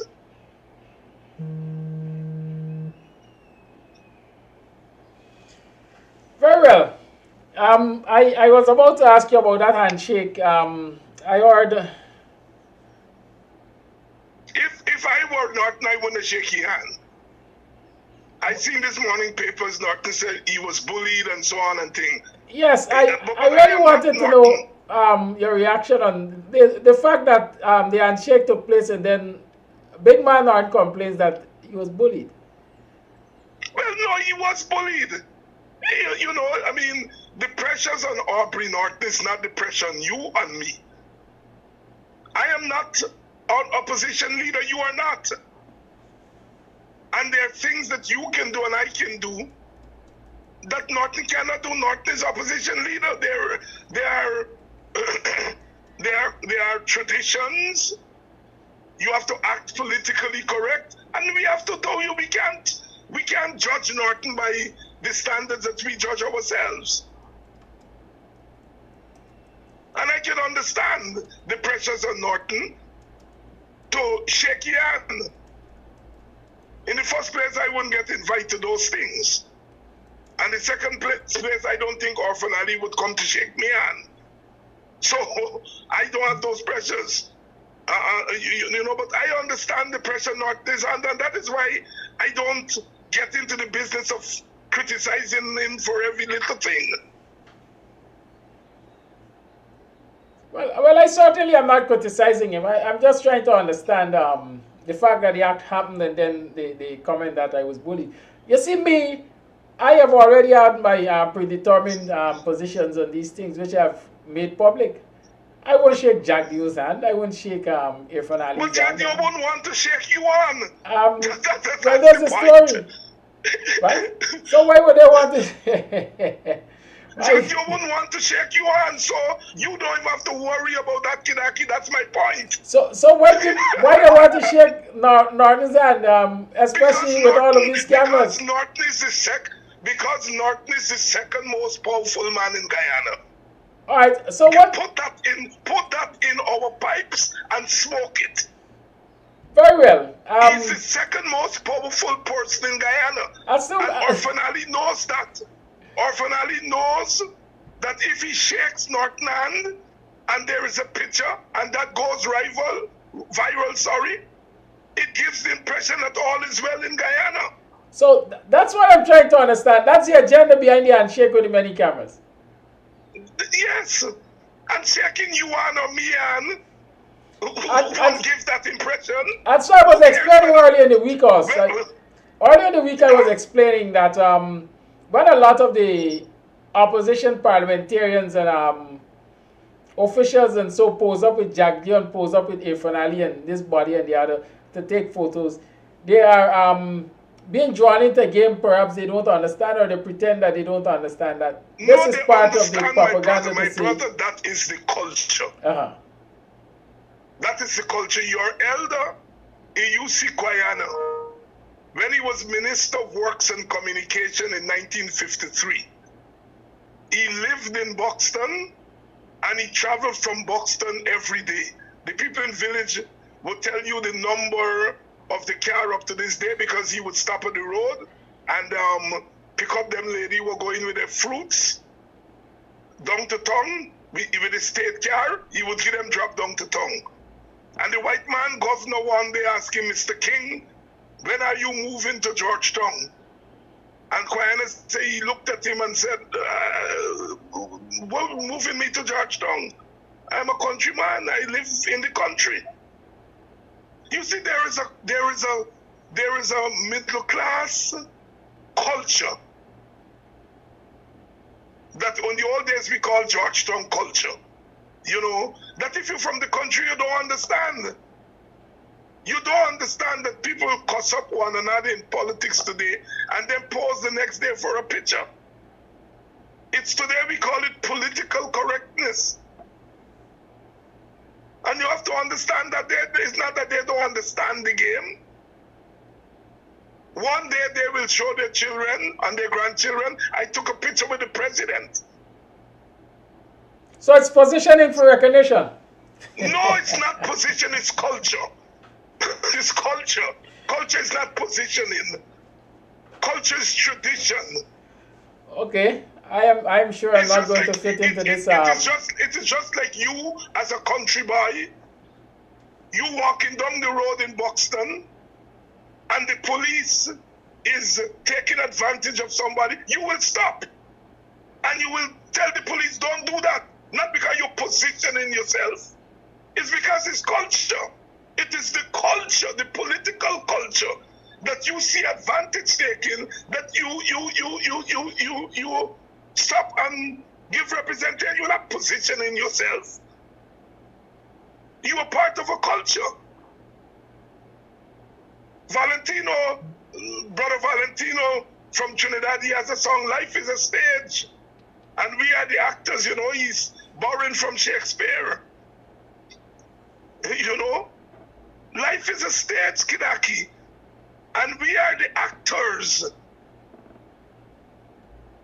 90% of politics is performance, not positioning. It's a tradition.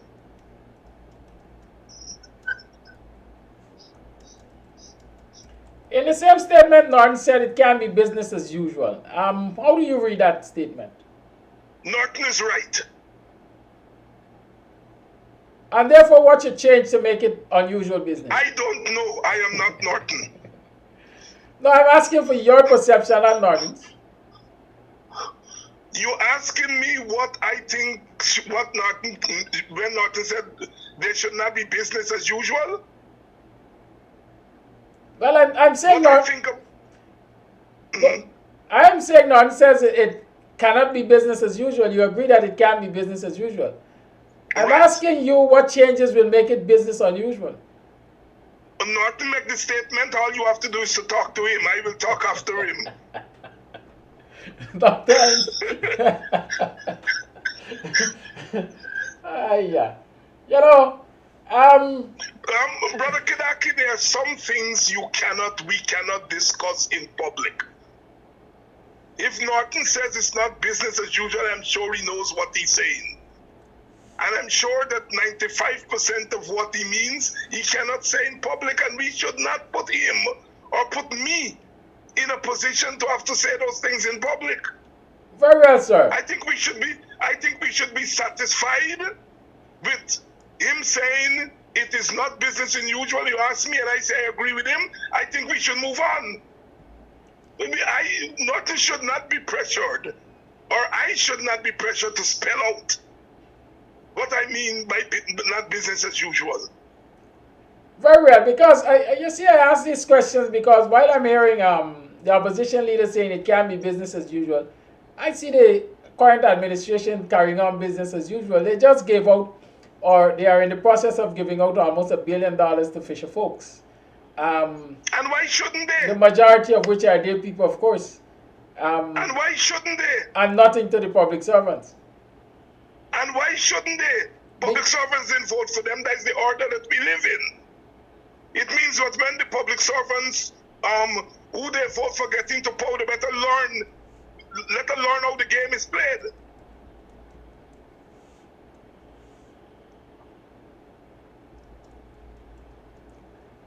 We have to stop crying over those things. We expose them. We put them on the record that we know what they're doing. But we have to be determined that unless there is a common agreement on how we are going to govern this country together, unless there is that, then if you want to use government to empower your people and disempower my people, when I get into government, then I use the government to empower my people.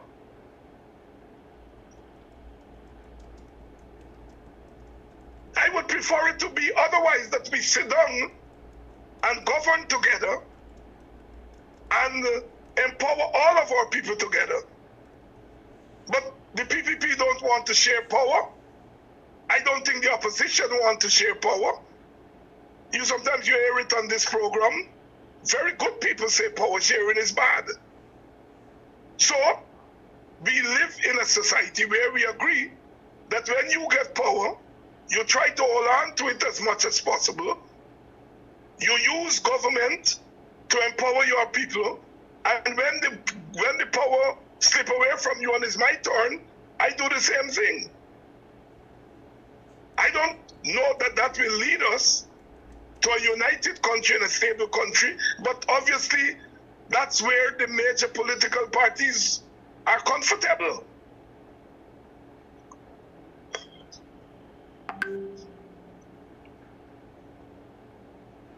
Very well, sir. Thank you. It's now 8 hours 12 on the 8th of June in the year 2022. Just around that time we open the lines. But let me ask you about a couple more things, Dr. Hinds. Of course, I noticed GCOM is advertising vacancies for polling day staff and so on. And I understand that there are some movements taking place at GCOM itself in terms of positioning administrative staff. Do you anticipate that you might be heading to a snap election, or is it local government? No. These people like power too much for snap election. The PPP is not going to take any chance and cut off 2 years from the power. Snap election is not bad. I may be wrong.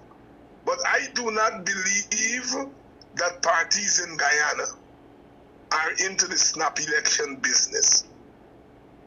If you allow them, they will go over the 5 years. They're not into snap elections because you're taking a chance. The way elections are determined in Guyana is not by any democratic anything. It's which party out-rigged the other party. And I don't see that changing tomorrow. And that in my mind would suggest that they can afford... It's as simple as that. And you don't take a chance when you get government because you could be out-rigged the next time around. The Americans could turn against you the next time around. So you're not taking no chance with 2 years of your power. You know how much money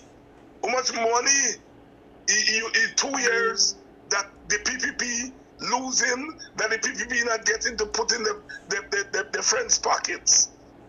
No. They're not into no snap election. They're preparing for local government election. Because I'm of the opinion that they're in control of the mechanism right now, and try as hard as the opposition commissioners will, they seem not to be able to get GCOM to do what might be right for the electorate. My brother, the rigging is done on the ground. The rigging is not... I mean, you got to do some seriatums at GCOM with the computer and so on. But as the PPP has shown, that you start to rig from the voters list, come right through. By the time you get to election day, all you're doing is doing like Boudou was trying to do to thief a seat here and there if the commissioner's not watching. But we learned from the recount that the rigging is very sophisticated, and it is done before election.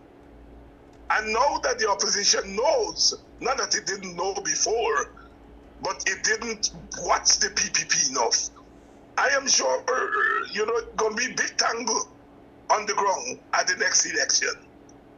But the PPP is not going to take a chance and go to no snap election when you're not certain what's going to happen. Look, if an election is called tomorrow, Kidaki, the PNC is a different animal. Because the PNC is an electoral machine. Like the PPP, those parties are electoral machines. They're in their element when you say election. The vexing with the PNC is because the PNC and defending the tribe. They're not talking about black power and black people suffering. That's why we vex with them. But when it comes to election, it's a different machine. It's a different animal. So as weak as the PNC looking, and as divided as they look, you just say election. That whole thing change up. All who cussing not now, but stop cussing. But I wonder if it changed. The PNC is an electoral machine.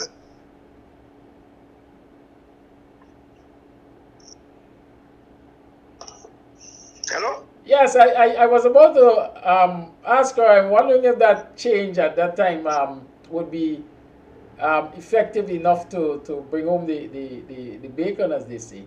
Because well, even there seems to be a lot of work argue here. over that. I can argue over that, but I will tell you the PNC know where the burial grounds are. They know where the dead bodies are. They know where the votes are. Very well, sir. Remember the coalition and lost by 50,000 votes, Even in an election that was fixed against them, it's just a mere 1,000 votes, 5,000 votes separate them. I hear you. Agreed. But that 5,000 votes or that margin was accomplished with a coalition of inclusive of the AFC. They are still soon to have their national conference, and we are hearing rumblings of the possibility that they will consider leaving. Are you concerned at all about that possibility? No, I am not concerned about that. The coalition is already broke up. If the AFC decides that they're going to leave formally, they already left. Politically, they already left. They're only there in the parliament together because they fight the election together. Once you lose, a tenuous coalition breaks up. We did a terrible job at managing the coalition.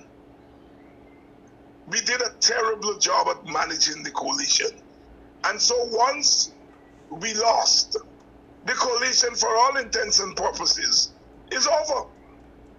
Abinor now has to rebuild the coalition. He has to rebuild the coalition. If he wants the AFC and the WPA and the others to come back into he has to rebuild that. So whether the AFC formally said they're leaving, they're not left already. And is there? They haven't done so formally because you fight the election, you in parliament as AP and you AFC. And so therefore you have to remain there, you have to keep the form of the coalition. But in substantive terms, the coalition is over. Been over.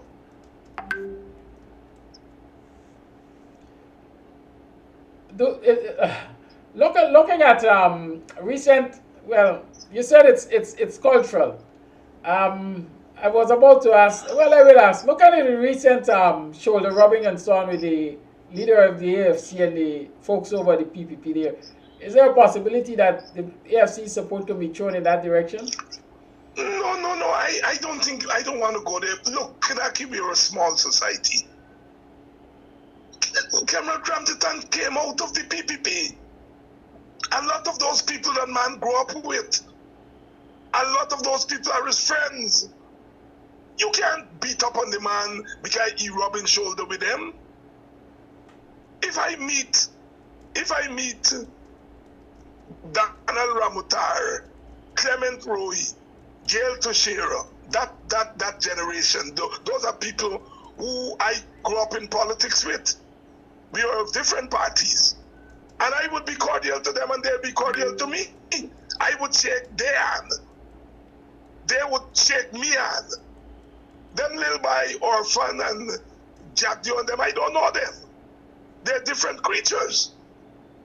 But the old school people, if I meet them, you will tell me that I sucking up to them because I know them.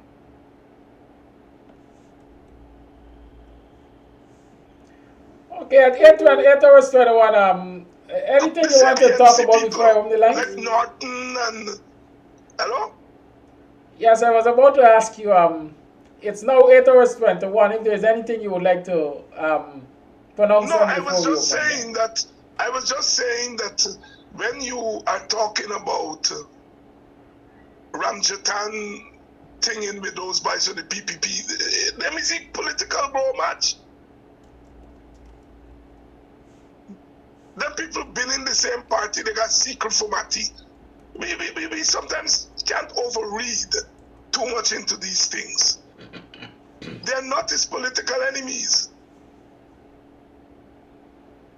I hear you. As the boys would say, I hear you. The lines are now open up. 6225933 is the number to call. We have a voice note. Let me start with that one. Oh, I could bet millions and win. The government change, right? And Norton them start looking out for their own people. We get the same set of black people. You know what I tell you? And all them are quiet now. When talking, we come out and condemn if Norton take the same route. All of a sudden, they're going to talk about power sharing. All of a sudden, things can change. The same set that's quiet right now, you know, and some of the same black people were punishing. Going to jump on the bandwagon and condemn Norton, but they're quiet right now. Look out for it. Just watch it. Call you live. Good morning. Yes, good morning. Happy Wednesday to you guys. Yes, Mr. David, you said those people have secret for each other, and it is a fact that sooner or later the AFC will leave the coalition. That is politics, not politics. I can remember, and Guyanese people must remember, especially black people in Guyana, it is time for you guys to go back to your root. PNC and WPA, no more other party do not have you guys' interests. Ramjatan is a strong PPP for years, since I was a little boy growing up. The reason why Ramjatan leave is because he was denied promotion. And anytime if they call him and say, hey guy, join with me, you will have this, Ramjatan say, hey, yes, let me go back in history.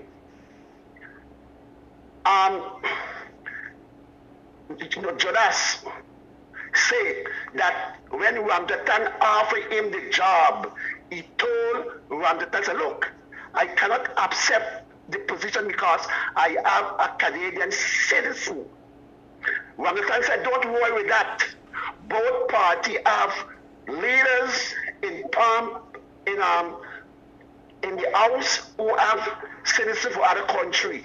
And Ramjatan opened the door for that man. Charidas to did what he did to black people. Not to only people, he did to black people. So Ramjatan knew from the beginning he was making mistakes too.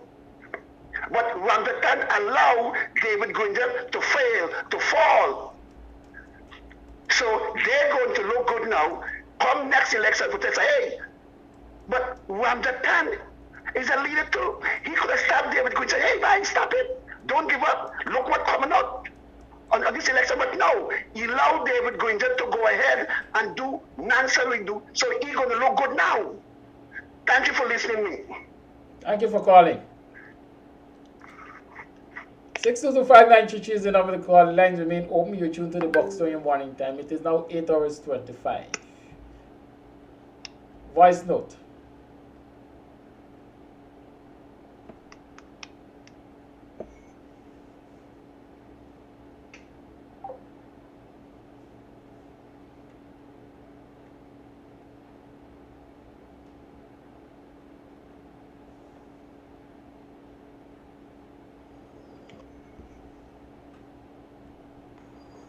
Good morning, gentlemen. I'm calling in reference about what's going on in Guyana. And the way that the government is spending this money and doing all sorts of things is because they do not have an economist.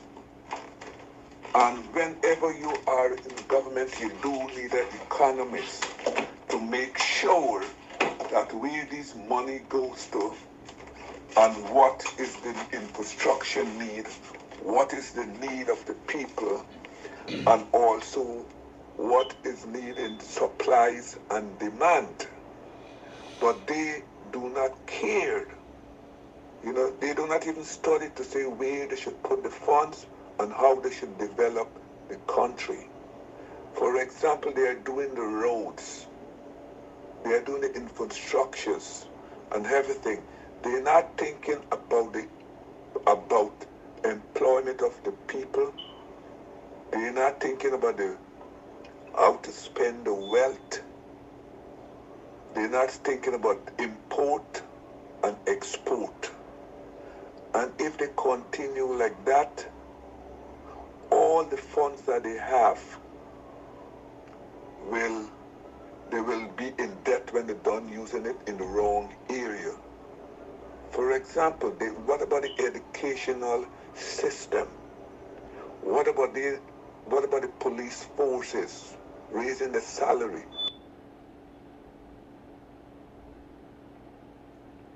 Thank you for that voice note. The lines remain open. 6225933 is the number to call. You tuned to the Buxtonian morning time. Dr. Hinds, we're in the month of the anniversary of Walter Rodney's assassination. You there?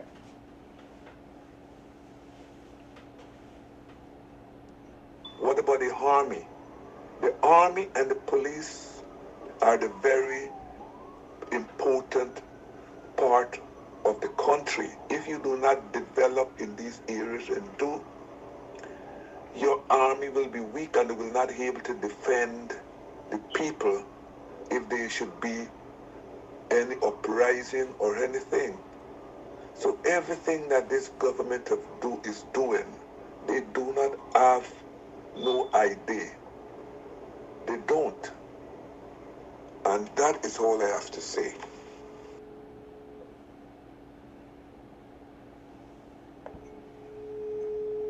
You know, I didn't realize that, well, I should have realized. The same phone I'm taking calls on is the same phone Dr. Hinds was on. And so his call was disconnected. I'm trying to get him back. Yes, Dr. Hinds. Yes, sir. Right. You heard the comments, I guess. Any responses to any of those comments? Well, I heard the first comment with the guy who said that if power is changed, the people who are quiet now, and I agree. I largely agree with that statement. There are always going to be people like that. And he's referring to the so-called civil society type, and he said including some black people. You know, there's a way in which we, on the one hand, like to play by the the rules. And that's okay. It's okay to play by the rules so long as both sides are playing by the rules. You see? And so, yes, I didn't hear the other comments because I got knocked off after the first comment. Okay, very well. What I was asking you is, well, I was saying that we're in the month of Walter Rodney's assassination. Today being the 8th of June, June 13th, the WPA is going to be hosting that symposium at the National Library. Any reflections on Walter's contribution? Since you're one who ran along with him, little by running behind big man, perhaps? And Walter Rodney wasn't that big for me. You know, Walter Rodney, those were young boys. Walter Rodney died at 38. Uh-huh. He came back to Guyana at 32. You know? And, look, the contributions of people like Walter Rodney are enormous. But in our divided Guyana, Walter Rodney will never be given his full due. The PPP will use him conveniently. They will use him to fight the PNC and to fight even the WPA. And the PNC would be cautious about embracing him because they were the government when he was murdered. He was murdered under their government. And so PPP supporters will pay lip service to Walter Rodney until they find out that he was a black man that believed in black power, that believed in Pan-Africanism, and then they will stop, thing. He was a revolutionary, and they don't like to talk about his revolutionary action because they will then have to condone revolutionary action against them. So they want a Walter Rodney who's not a revolutionary, who's not a black power or black nationalist or a Pan-Africanist.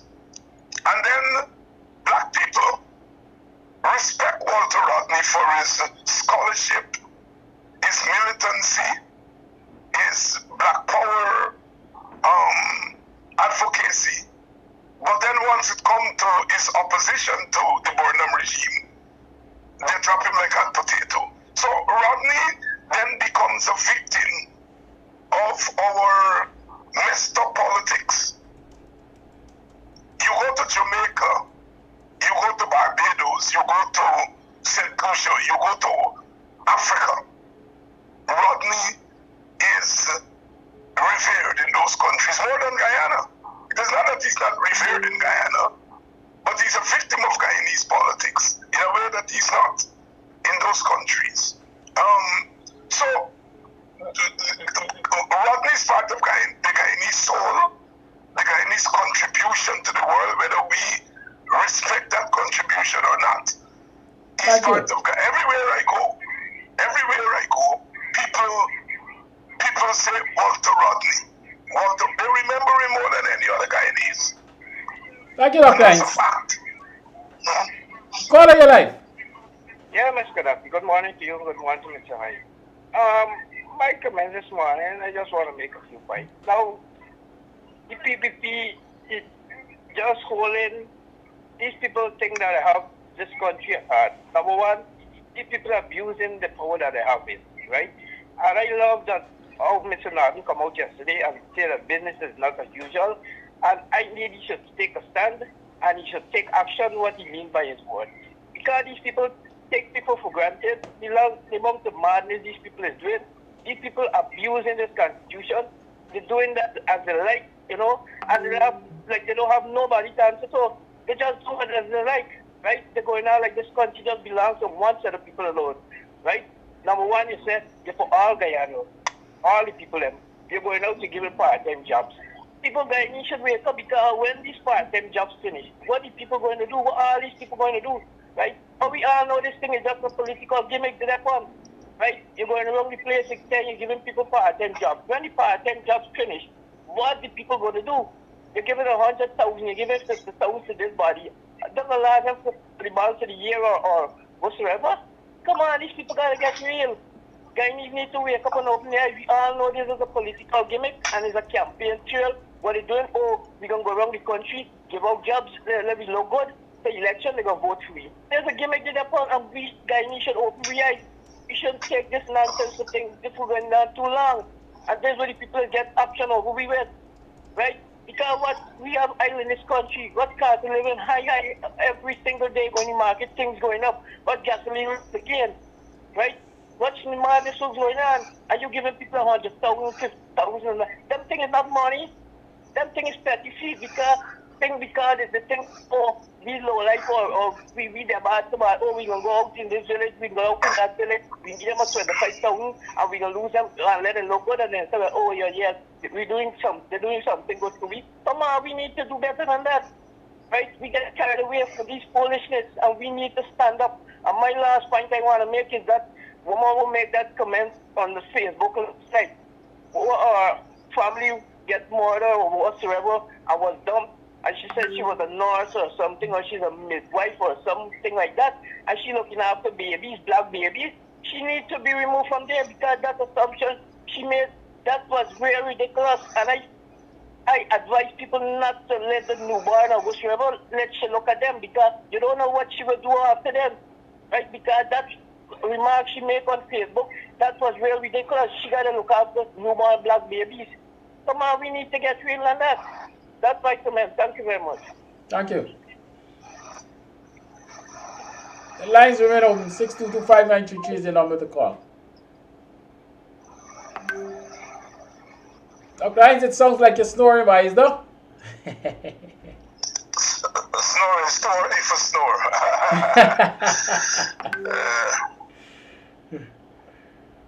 Yes, the lines are open. 6225933. 8 hours 37. Let's hear my son missed call just now. It's difficult when we have to. These calls are dropping. I don't know why. Call it live. Good morning. Good morning, Mr. Kadaki. Good morning, Dr. Hinds. Good morning, everyone in the diaspora. I want to talk about Comrade Norton. Mr. Norton, as you know, we have been supporting you. But that support comes with requisite accountability. You must, as the leader of the party, together with the executive, understand that you are you're facilitating a mandate. I want you to hear me clear, Mr. Norton. I want you to hear us clear, because I speak for several people. Now, we voted for you. One man, one vote. One woman, one vote. Universal suffrage. Proportionate representation means that we give you our vote. Your job is to carry that vote, that will, that mandate into action, into Parliament. Now you're talking about meaningful consultations to or with the executive branch.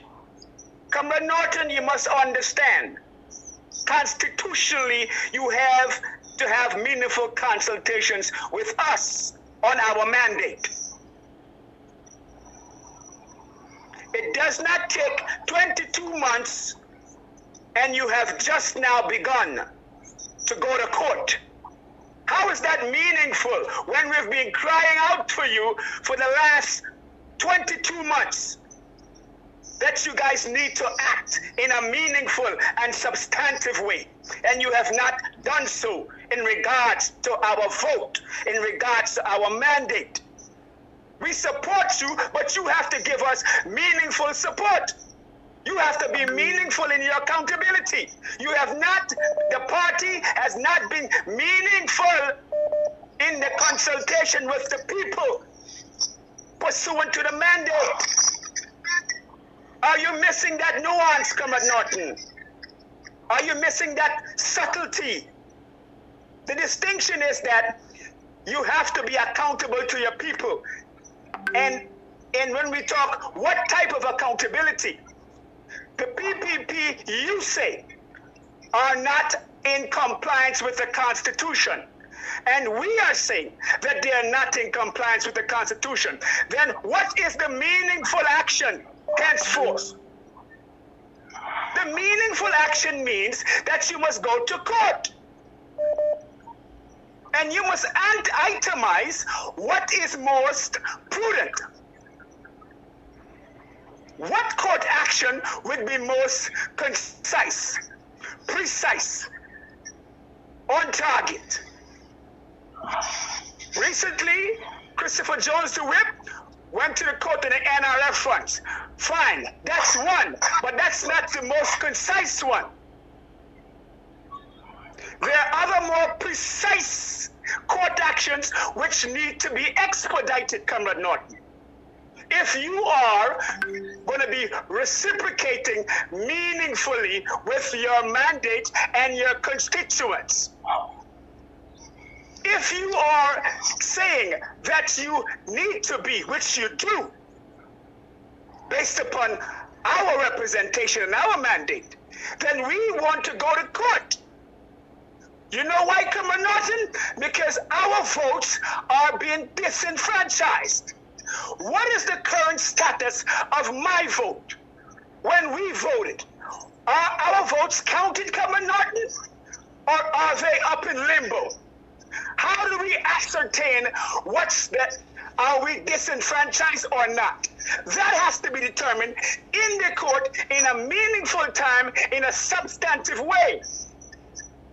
You cannot come on Facebook and tell us in press conferences, Comrade Norton, that you are meaningfully facilitating our mandate, and you have not gone to court yet on those substantive matters in 22 months.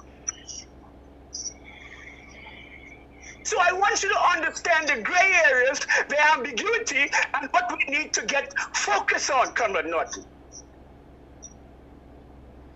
Thank you, You're sir. talking in ribbons, my brother. And it's about time somebody told you that what you're talking, it sounds good, but it's not substantive. It doesn't address the requisite issue. It hasn't addressed the urgency of the issue. The NRF funds doesn't address the urgency of the issue when the issue starts with one man, one vote. So one man, one vote, what's the status of my vote? Our votes. How is it being recognized? How is it being implemented? Who will decide that? You, me, or the court? So after 22 months, at what point do you say that we go to the court in a meaningful, expeditious way? At what point, Comrade Norton? 22 months to go to the court? Come on. So that's the message. Thank you, caller. I hope you understand the nuances and the specificity of what needs to be done. And stop talking this go on, come on talk. Thank you, caller. Thank you for listening. I'm serious Thank you about for that, calling. Comrade Norton. We're serious about that. It's now 60 minutes to the 9 o'clock hour. We can take a few more calls. Dr. Hinds, any response, any comments? No, the caller was quite explicit, and I hope North's people are listening. Okay, we have a voice note. Sorry for double dipping. Mr. Coffee, R.B. Norton was not there for 22 months. R.B. Norton just got in there. The hard court matters, the got the petition in front of the court. Where you want R.B. Norton do, Mr. Coffee? Please tell me what you want R.B. Norton to do. The man not operating a vacuum.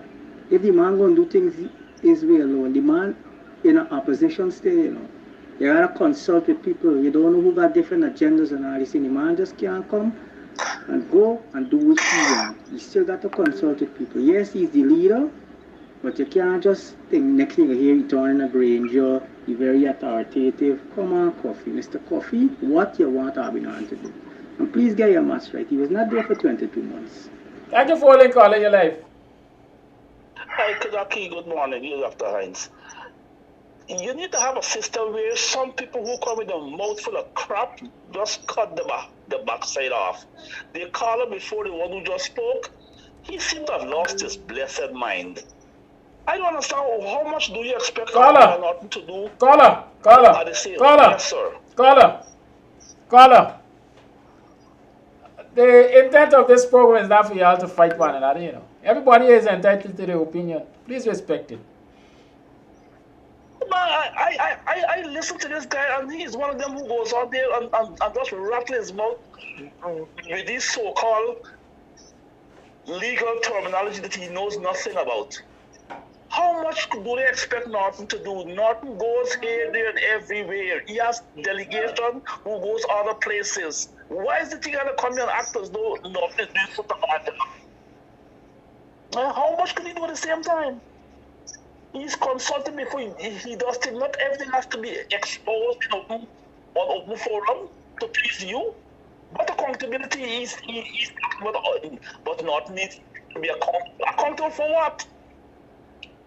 He's elected, he's put there, he's doing what he's supposed to do. But you know, the thing about black people is that they want to see results instantly. Things take time. They know the condition under which he's operating in Guyana. Why are they asking him to do more than he can do within a short time? As far as I'm concerned, he's doing a heck of a good job. But you cannot get results at the same time as you may expect it. That is the law. That is how life goes. You put him a seat today, don't expect to see a tree tomorrow. He's fighting, he's trying, and he has people who's also doing the same thing. But not everything is as we say in local parlance, everything is a no. Some things are just have to be kept where they are, and you have to have some patience. If you start to operate autocratic like how Granger was, just making decisions unilaterally, it'll be another talk. It's so hard to please people. Oh my Christ, this is so egregious when I stop to think somebody will come on the ear and talk with their mouth full of crap. Anyway, Kalaki, you have a wonderful day. Thank you.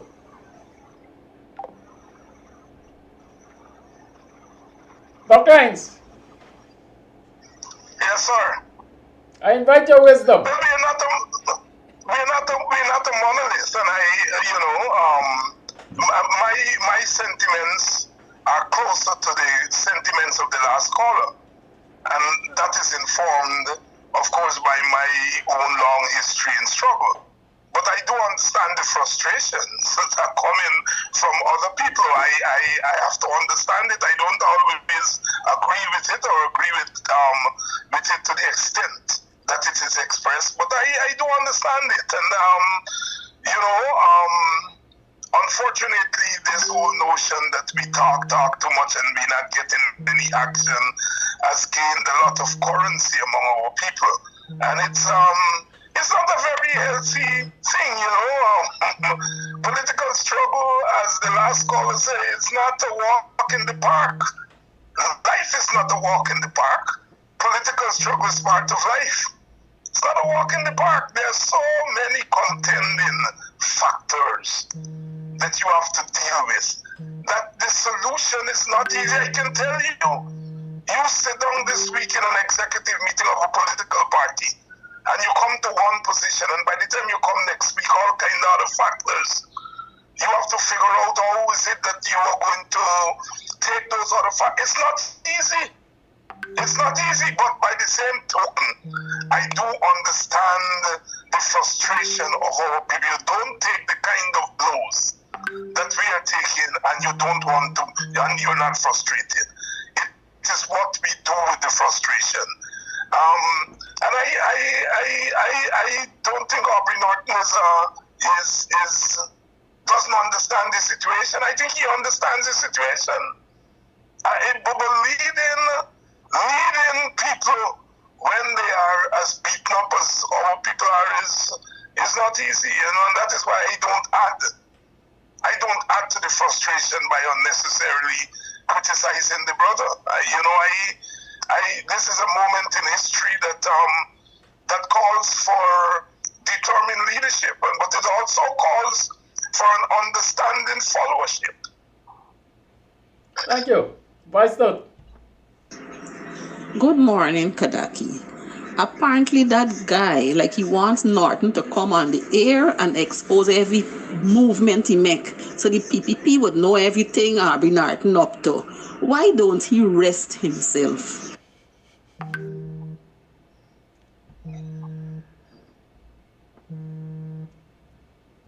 Caller live, good morning. Caller, you're live, good morning.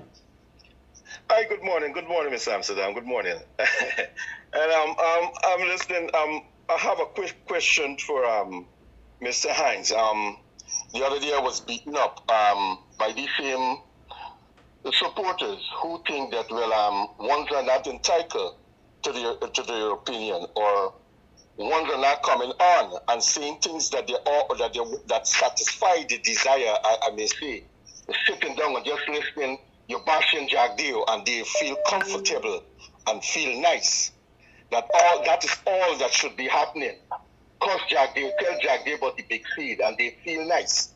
But as long as you see you step into the other area that they find not appropriate to them, they out started to bash it. You find that too with the PPP supporters. You understand me?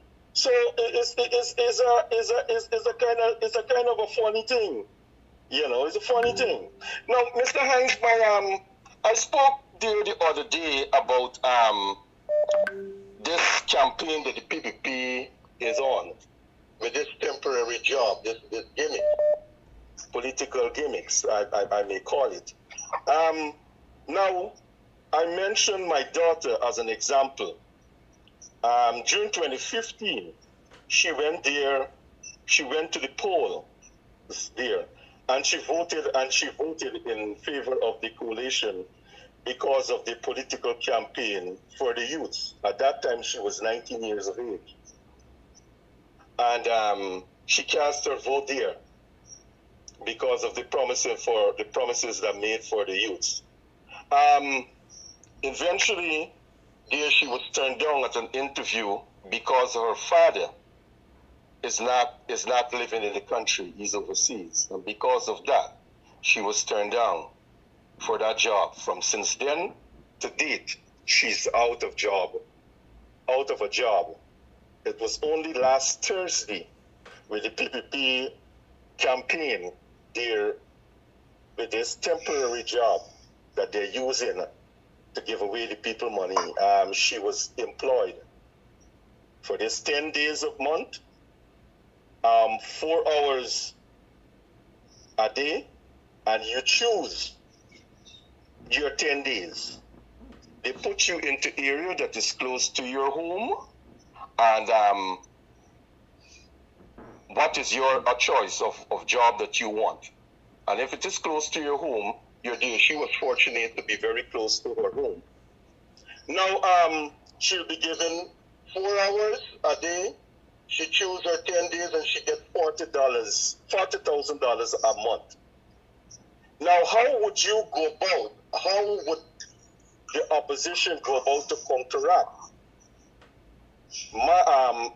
my daughter's idea in the next poll that she should go back again to the AFC and not cast her vote to the PPP? And mind you, the PPP said to them at the interview, this is just temporary, and if you put us back in office, if we win the election in 2025, we will consider it and we will get you guys permanently on that job. Now, I would like to know how or what idea what you will have to say about that. I also would like to hear from Mr. Norton. What mechanism are they going to bring in place to counteract what is going on?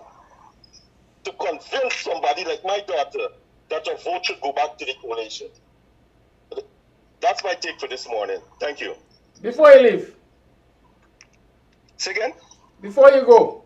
Before Dr. Hinds answers you. Let me ask you a question. Are you satisfied that that is enough for your daughter? No, I'm not satisfied. Have a good day, sir. Gimmicks. Have a good day. Yeah. Call A Live, good morning. Call A Live, good morning. Hi, good morning. Now this fella come back with the same thing again. I'm saying that this people promised 50,000 jobs, right? 50,000 jobs. Where are the jobs? Who wants to do a temporary job? And how long it would last? Now he's talking about his daughter with a temporary job at earns $40,000 a month. Is that sufficient? Is that sufficient to feed a household? He doesn't have a clue of what is going on in this country. Thank you very much. That's my contribution. Dr. Hinds. Kadaki, you remember when we went to 22 communities before the last election? We had to answer those questions. You see, you were not in a moral position when you had government for 5 years and you want to give people a job, and the other side come in and they give them a part-time job, whether it's gimmicks or not. You still have to answer those questions. I think the broader question is a legitimate question. There is a young woman voted. The government came into power, she didn't get a job. The other people coming to power now, they give her a part-time job. And you were saying that she must see through it and see that it's a gimmick. I'm sure she does. But that doesn't mean that you don't have to speak with her. And that is what I'm saying we have to do. I don't know that the people who are ministers are the best people to talk to a young woman like that. I would volunteer to speak to a young woman like that.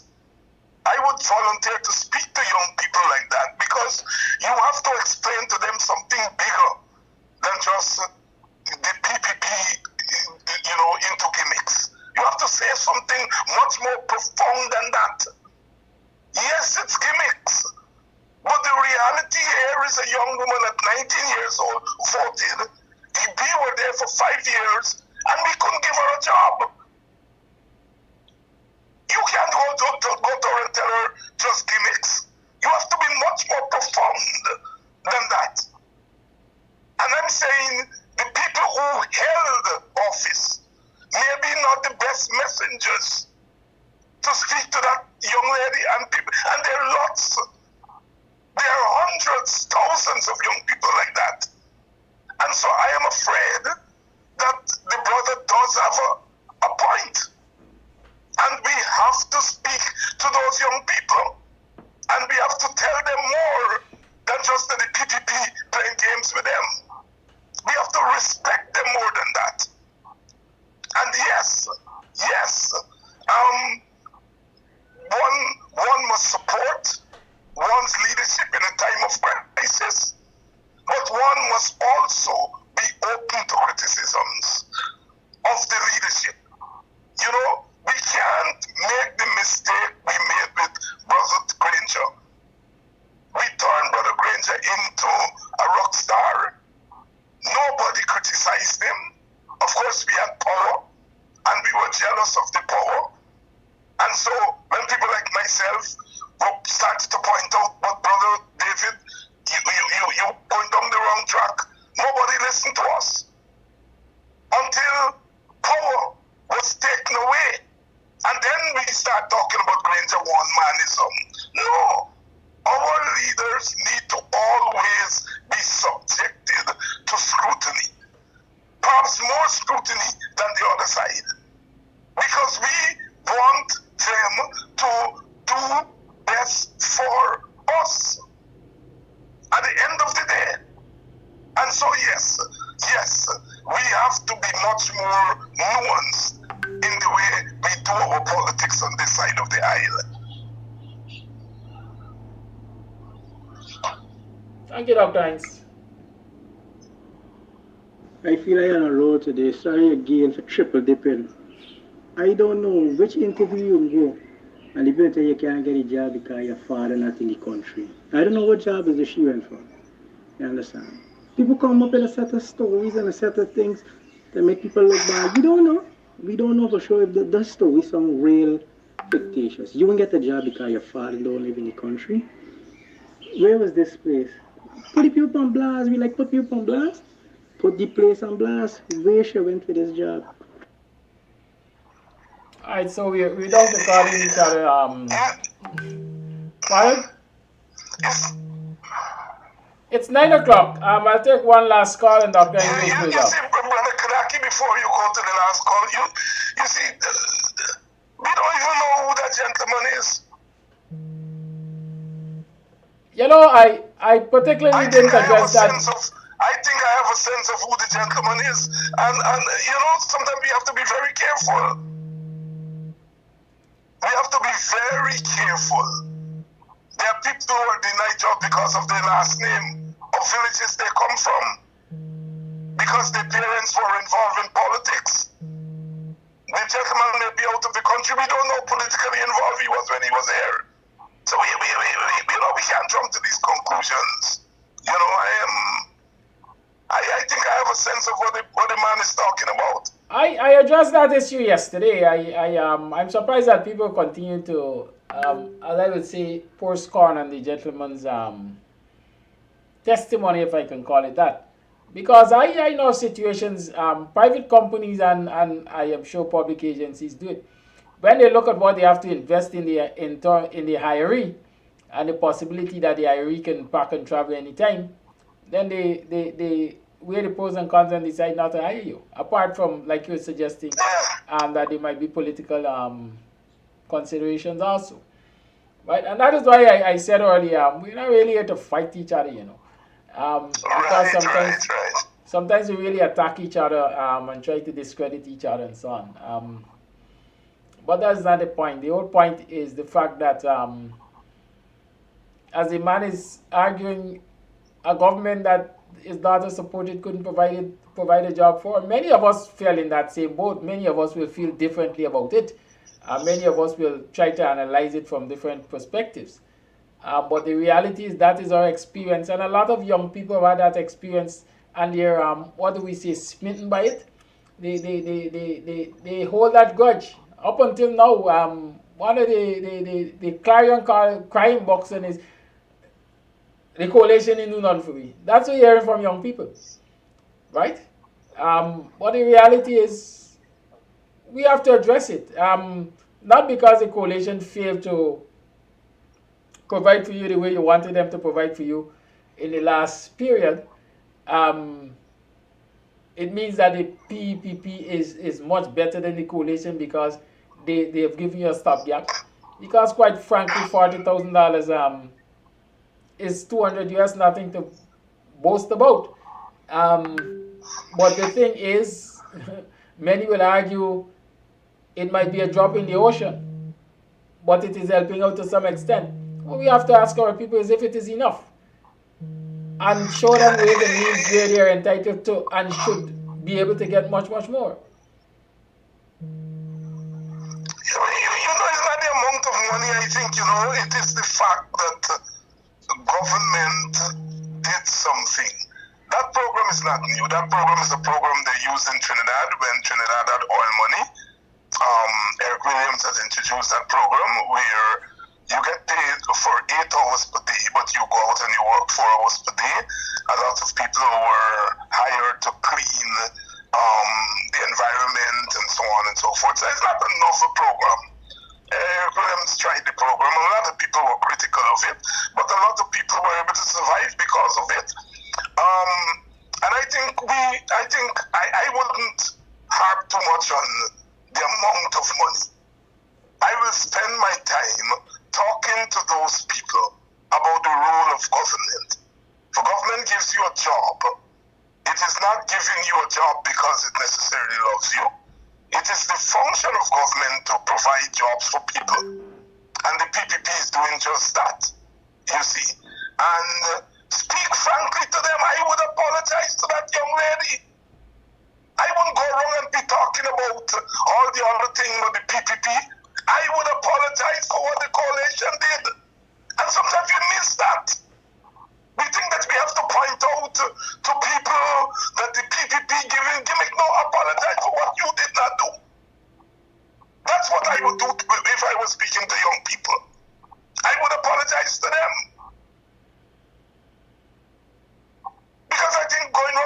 somebody who got $40,000 that they did have yesterday.